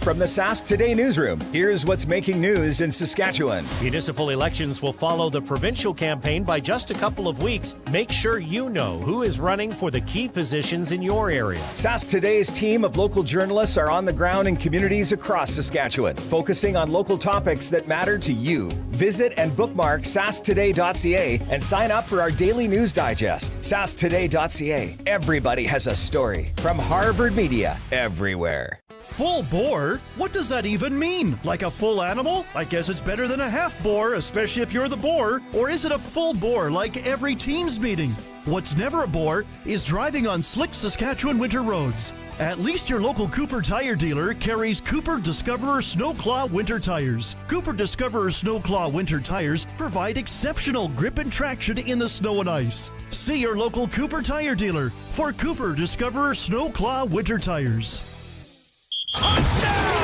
Welcome back to the all-new Sports Cage. Get social with us. Follow us on X at Sports Cage. Watch our video stream at sportscage.com and always on the radio at 620 CKRM. Welcome back. Barney Shinkaruk, Ryan Pollock, Curtis and Colson going down here. If you missed it earlier, let me pull it back up here. We had some breaking news on the Sports Cage today. It's still not up on the website, Colson? No, there's no official news release that I've seen on the website. Here, Nope. nothing. Did a quick refresh, still nothing. I know that the if you're just joining us, the Yorkton Terriers, they're forfeiting their wins October 11th, 16th, and 18th versus the Nipawin Hawks, Estevan Bruins, and Melville Millionaires for the use of an ineligible player. They are slowly updating the standings now on the yeah, SJHL website. So that's what you were talking about earlier, because you figured they bump to last place in the division, in the Viterra division. They'd be tied for third place of 4 teams. So yeah, and it was the story that I got, anyways, was the kid that came in from Alberta, Keenan Ingram, on October 4th, and then human error. I guess that would land with the general manager, would it not? Yeah, ultimately, absolutely. General manager of the Yorkton Terriers failed to submit an electronic. Mm-hmm. How does that work now? Yeah, literally, you have a team login on Sask Hockey website that pulls up your roster, register players. You can search up players, everyone that's registered in Hockey Canada, transfer them in, activate them. It's literally clicks of buttons and hit submit, and they're good to go. And there's no time lag, no nothing. As long as they're inputted before you drop the puck, then they're eligible to play, essentially. Yeah, so that was missed into Hockey Saskatchewan. So, and then we kind of joked about it earlier, but it is true. It's like, so it's 3 games, 3 wins. Imagine if this isn't caught, for 10, 15, how long it would go. But you said that there's kind of something that would maybe trigger it. Yeah, I'm making a bit of an assumption, but I know in a lot of leagues there's a status report that comes out. Yeah. So they'll send out emails to all the teams that shows any transactions, any roster changes, any back end moves like that. So that could have been a possibility that came out, especially when I see games that close, 11, 16, 18, that he comes in. And so obviously something got triggered there that he didn't get registered. And either the league noticed it on the transactions on a game sheet, or potentially the status report came out and the team could have even identified it. So again, I'm speculating with that, just trying to provide an insight into kind of how those processes work. So the Yorkton Terriers are losing 3 wins, also getting slapped with $450 mandatory fine for that. So yeah, there was one game in the SJHL this afternoon. It was Kindersley in an afternoon affair hosting Notre Dame 6-5. Kindersley wins there. We'll have the full SJHL report for Southie Mainline Chrysler, the new king of trucks in Southie, Saskatchewan, tomorrow with Benny Walchuk. You and I, we were talking about the Prime NHL Look Behind the Curtain documentary, NHL Face Off, whatever it's called, and you still have 2 episodes. Last 2, yeah, Stanley Cup final episodes. What stood out, or what have you really liked about it? Yeah. I mentioned earlier, it's a little bit to me about the guys that maybe you don't quite know as much about. I like the Jeremy Swayman focus. I thought that was a good one too. His dad seems like a good dude. Yeah. It's funny too. Like I remember another one years ago where Crosby came out of the locker room and his dad's standing out there and he gives him a hug and they're walking away and he goes, "You got to keep working on that shot." And I'm thinking, yeah, here's the best player in the world. Got a dad still giving him insights, and same with Swayman walking out of the arena there with his dad, and his dad saying, "Oh, I thought your movements were really good tonight. You looked really smooth and looked like you were on balance." And so it never stops. I guess it never stops giving that feedback to the kids. I don't know what to make of the Toronto Maple Leafs, because that's one of the early episodes, and the infighting and the turmoil, like when Marner threw off his gloves last year, and they go through all that, and it seems like there's some bickering, and we've all played on teams. Yeah, like there is, sometimes it happens, but I don't know what that team's makeup is, and they really focus on William Nylander, and yeah, he seems like a good guy, seems very passive. Good guy, he's got his dogs, likes walking his dogs, all that. The one thing that I thought was wild is he takes like the subway or whatever to the game. Like, how annoying would that be? Yeah, that's an interesting one for sure. Imagine just being there and he's following the one guy up the stairs with the Bruins jersey on. Yeah, that's funny, heading into the rink. So, but those are the types of things that I like to see. And, you're bang on. I was interested as soon as it started. I remembered about the back and forth on the bench. I think the best teams have those interactions if they're handled the right way and they come from the right spot. I think your best players need to challenge each other to be their best. So it was interesting to kind of see how that played out. But I don't know. I went a little bit back and forth watching it with Nylander. I try to give people the benefit of the doubt that you are who you are, and being laid back doesn't mean he's not a top end competitor when he gets out on the ice. And then to me, he made a few comments about the mysterious playoff injury where he lost or missed 3 games. Migraines. Yeah, and it just that was really weird because he was playing up to it. Exactly. So I'm not saying anything against it, but No. it's still a little bit of a mystery. And he just, because he's laid back, he doesn't give you the impression that he's doing everything possible to get back in. It was almost like, I have these and it is what it is, and I'll get back out there when I get back out there. But he's a heck of a talent, boy, that's for sure. We were talking about it with Eric Francis earlier, and the Matthew Tkachuk throwing a little bit of shade at Edmonton from his pool in Sunrise, Florida. If you haven't watched it, you got to tune into that. The thing is, and I was like, I actually despised the Oilers for the longest time, and then I just, when they started coming back there, like it was like this has to finish with them winning. Mm-hmm. And then when you watch it and it they go through the emotion of losing that game 7, and it was like, this is bogus. Like, this is not how it's supposed to end up. And it's for all the people out there, the tinfoil head people that think everything's staged, like the raw emotion on both ends on the victory. And it reminded me, like, McDavid not winning that and getting to that game 7 and willing that team to game 7. It reminded me a bit of Tom Watson, the 2009 British Open. Where he was chance to win it at 59 years old. Yeah. And like everybody is rooting for Tom Watson to win this at 59. And then it doesn't happen. And it's like, no. That's not how it's supposed to. No, rewind it. Right. And like, yeah, McDavid, like people have seen the clips, like he absolutely breaks down after that game 7. You haven't got there yet. And you can just... Yeah, I mean, that was the first part that came out on social media, right? As soon as this series was released, everyone could start to see that one. So I'm curious to see that last episode, obviously knowing how it somewhat ends. But anybody that knows me knows how I feel about the Edmonton Oilers as a fan. So I actually went to Game 4 of the Stanley Cup Final this year, my son and I, and we made that 8-hour drive to Edmonton, fully expecting to see the Stanley Cup that night. We walk in the building. Shania Twain.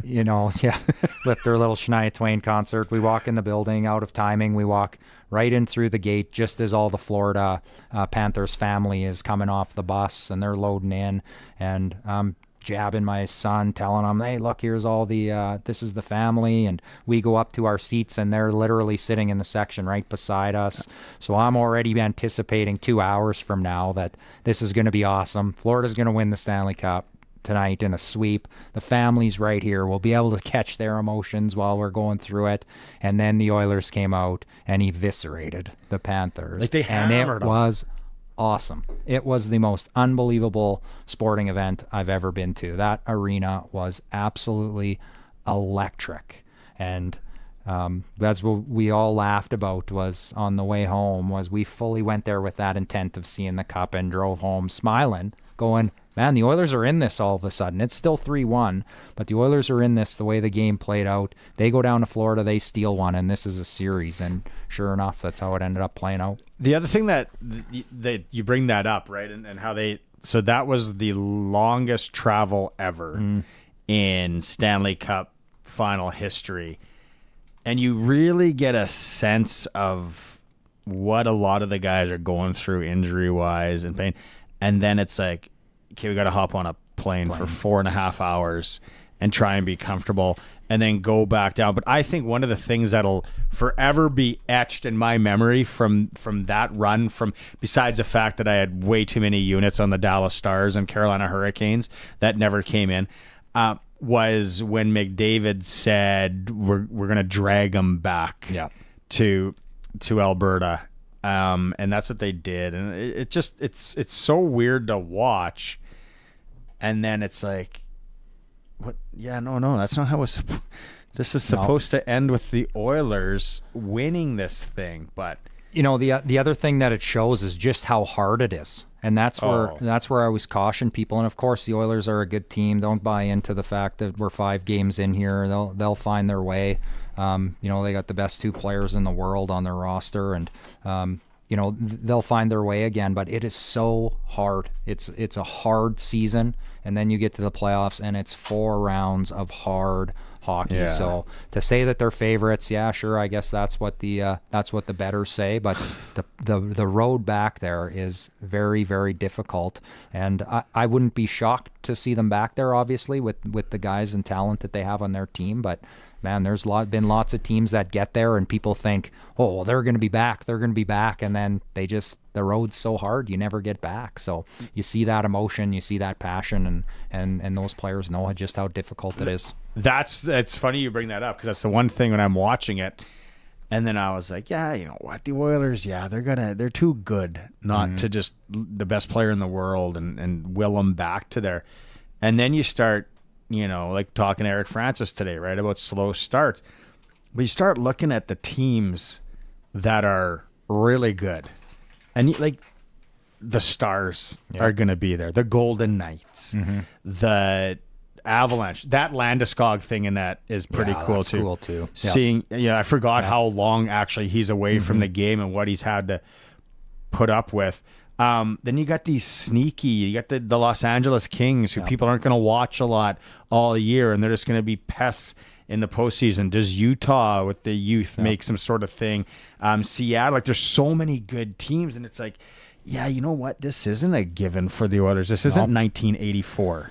Yeah, I mean, you go to the Dallas series, and I think everyone knows that follows the game how good Dallas is. But the Oilers won a game with 10 shots on goal or 12 shots on goal, and there was I believe Game 6 overtime. Dallas hits the post that would have wrapped up the series or whatever it was there. It's such a fine line, and one of those bounces goes against you, and it's different. I'm a believer that a 7-game series never lies, that the winner is always the team that deserves it. The Oilers-Dallas series last year probably is the biggest series to challenge my theory. Not as if it's my special theory, but that theory. And man, it's tight. And all those teams you mentioned, did you mention Vegas? Yeah. I mean, Vegas is going to always be in the mix there. We know that. And I forgot when they were doing the Eichel thing, I'm like, oh yeah, Noah Hannafin. Right. Yeah. Like he's just there. He's just a guy now. Oh, for sure. On the Las Vegas Golden Knights. Yeah, there's it's a lot there. It's a good program. Speaking of championships, we started the show interviewing Scott McCauley, Dave Thomas and I, head coach of the Regina Thunder, who go and pull it out in Saskatoon Sunday. And now they got a date with Okanagan at Leibel, 1 p.m. Sunday, the PF or the Canadian Junior Football semifinal. But when we were talking to them, they were never, it's like, they lost to the Hilltops twice. Yeah.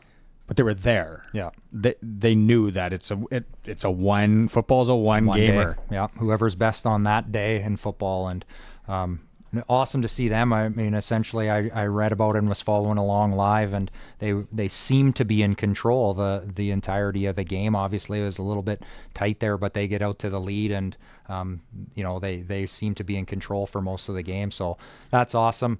A lot of familiar names in talking late in the season. Thunder, Hilltops, Okanagan seems to be the way it's the path goes around here. But awesome for them, and wish Scotty and the crew there all the best. We'll be following them along all week here. If you missed that interview, you can go back and listen to it in podcast form with Thunder head coach Scott McCauley. Time for a quick break. You're listening to the all-new Sportscage on the home of football in Saskatchewan, 620 CKRM.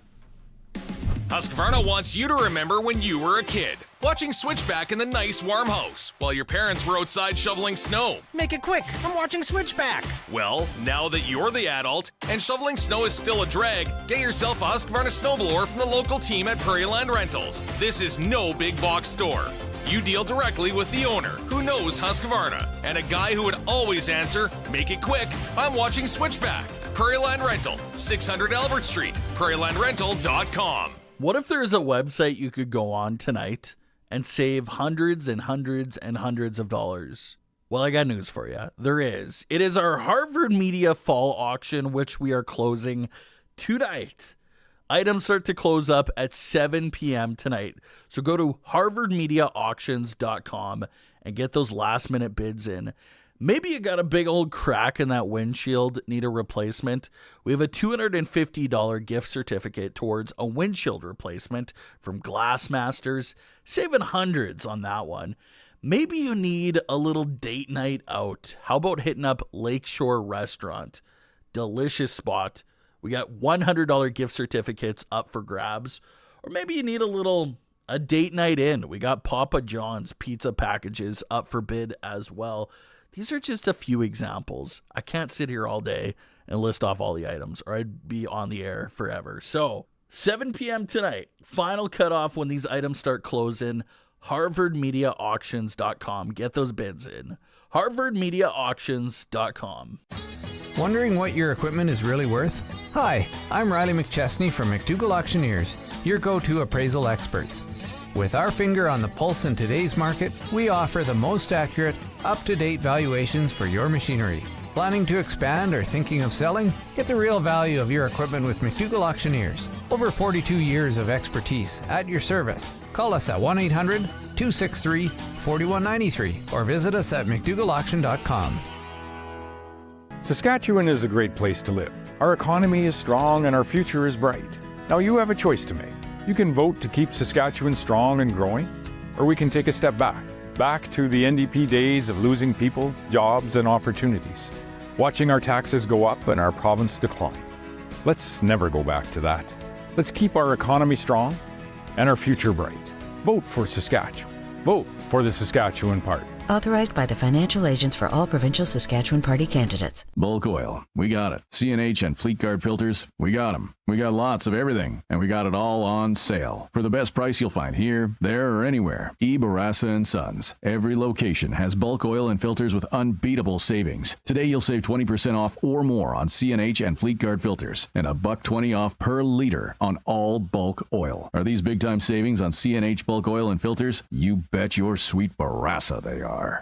Sale ends October 31st. ebarassa.com.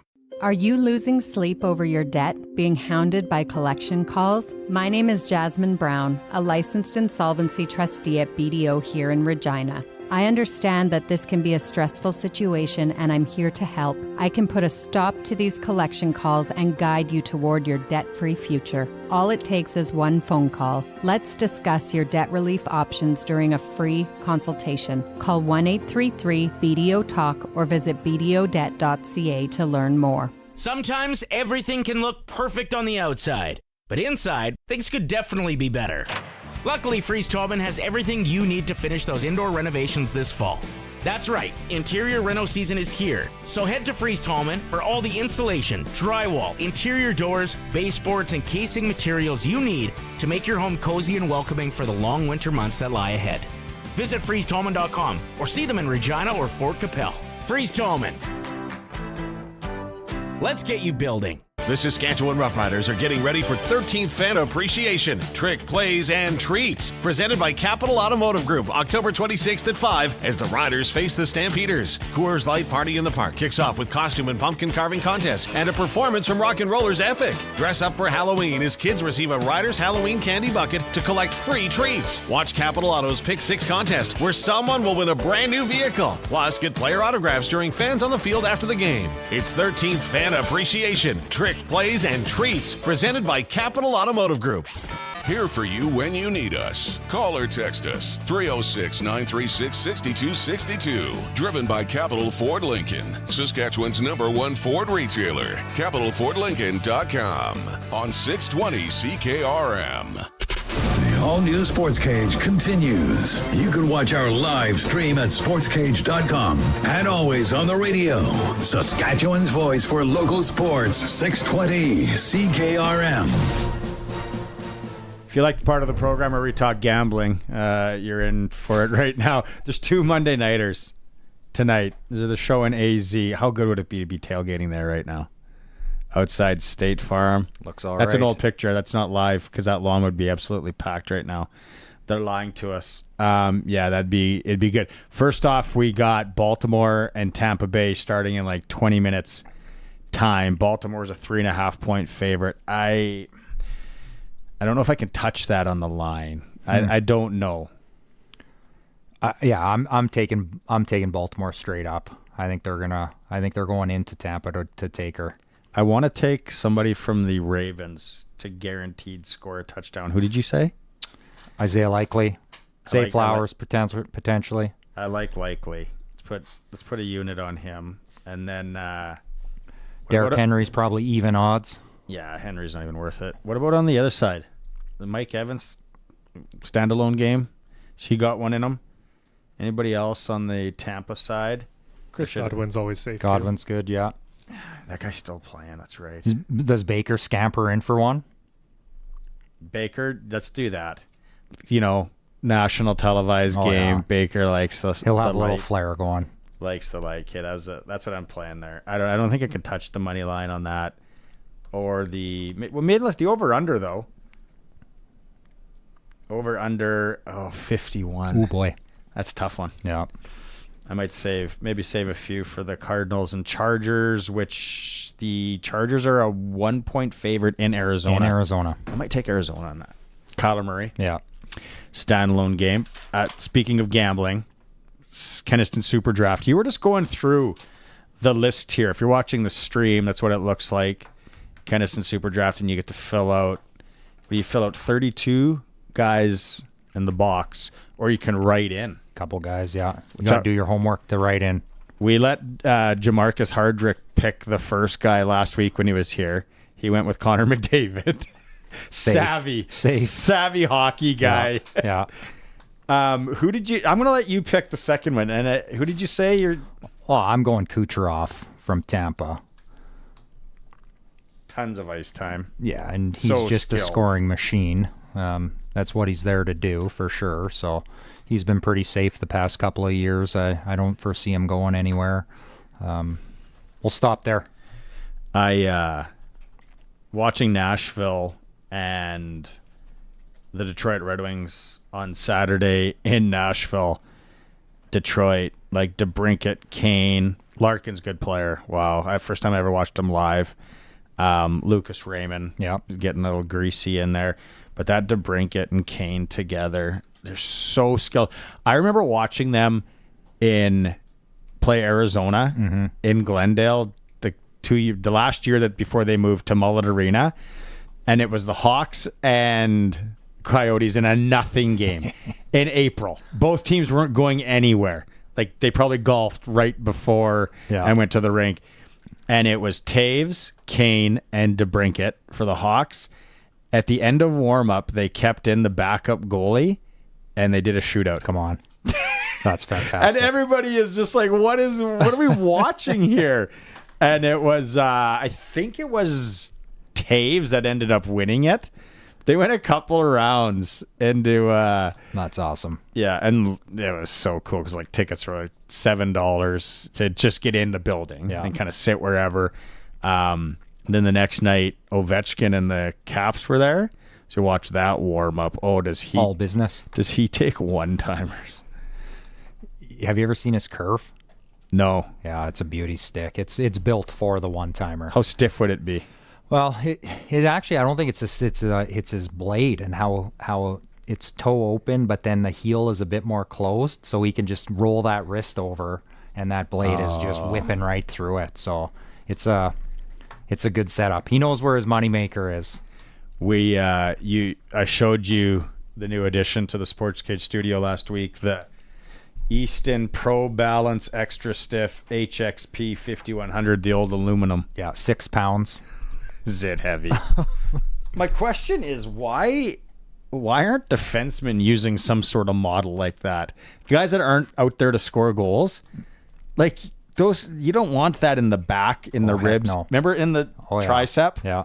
Like the worst. And then you would do so much damage on other sticks. Yeah, stick on stick, you're going through it every time. My bigger question is, when those things came out, how were we 12 years old and allowed to carry around a blowtorch in our hockey bag so we could get into the locker room, fire it up, and change the blade?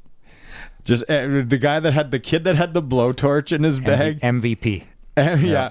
And then there was always the one dad that went next level and he had a heat gun. Yeah. It's like, what? When the heat gun became on, and then how many were getting bent behind doors? And I remember the old Al Ritchie Arena had the best doors because they were nice and stiff, and you get your stick in between the jam and curve that thing right up. The smell, you always of all the glue. Yeah. You always knew. There was the heat gun. I had a buddy, his dad like finished cabinets or something, and he brought this heat gun that was like next level. But yeah, I didn't even think about the old blowtorch in the bag. Just carrying it around. 10, 11-year-old kids firing up a blowtorch, going, what was it, cages and gloves, cage rage in the room. Yeah. That really got frowned upon a few years ago. Yeah, probably for the best. Yeah. But yeah, times have changed for sure. That's how we all learned to throw our first or take our first few punches. Still a few minutes to get in for SaskTel Pick the Score. I know I didn't mention it a ton today, kind of strategically. What is the score against the Stamps on Saturday? 936-6262. You can text in. We need your name, number, and where you're from, and obviously the score you want. Colson's going to award someone with 2 tickets in the next 3 minutes here as he spins his wheel of winning. You won't be back on before the game. What do you think? What do you think happens Montreal and Winnipeg? Well, yeah, if you push me on it, I think Winnipeg goes in there and wins. I really do, and I think just even going back to what Double says, I just question what type of team Montreal's going to field. Their focus is not Winnipeg this week. They'll come out and say all the right things and say we're preparing to win because that's what professional athletes do. Yeah. And the guys that take the field will, but I will be a little bit surprised if they don't rest some of their guys. Either being not even on the roster or whether it's in game with some safe packages and things like that. That's what my gut tells me. I sure am hoping that Montreal can hold it together and maybe pick off a few of Zach's passes and score some touchdowns. But that Alexander quarterback, he's no slouch either for Montreal. So even if he's in there, it doesn't mean that they're just lying down. But unfortunately, that's what my gut tells me. I'm hoping that it's the opposite way, and Mosaic will be rocking Saturday night if that's the case. And very curious. And on the Riders' side, then if Montreal doesn't win, then what happens on the Riders' side? Like is it Shea Patterson? Maybe a little bit of Harris. Maybe Cohen goes in. Yeah, well, I wouldn't be surprised to see Trevor not at all if that was the case. Fun 2 hours. Thanks for coming in. Yeah, thanks for having me as always. Yeah, it was a lot of fun. Sports. On Monday, the show is for Kellen Solar, 35 years experience moving water from a dugout or well without electricity. Visit kellensolar.com to find out more for your livestock operation, or if you just need solar for residential or commercial buildings. Still an hour in the Harvard Media Auction as well. Get in there and bid. There's some great deals to be had. I am back tomorrow with Chris Harris. Full show lineup. Riders are back on the practice field as well. Curtis Colson, thanks so much again. RP, thanks to you. We'll talk to you tomorrow. The Gleaner S98 is the culmination of a century of unique design and performance, adding more harvest performance through operator comfort, new technology, and simplified serviceability. The Gleaner S98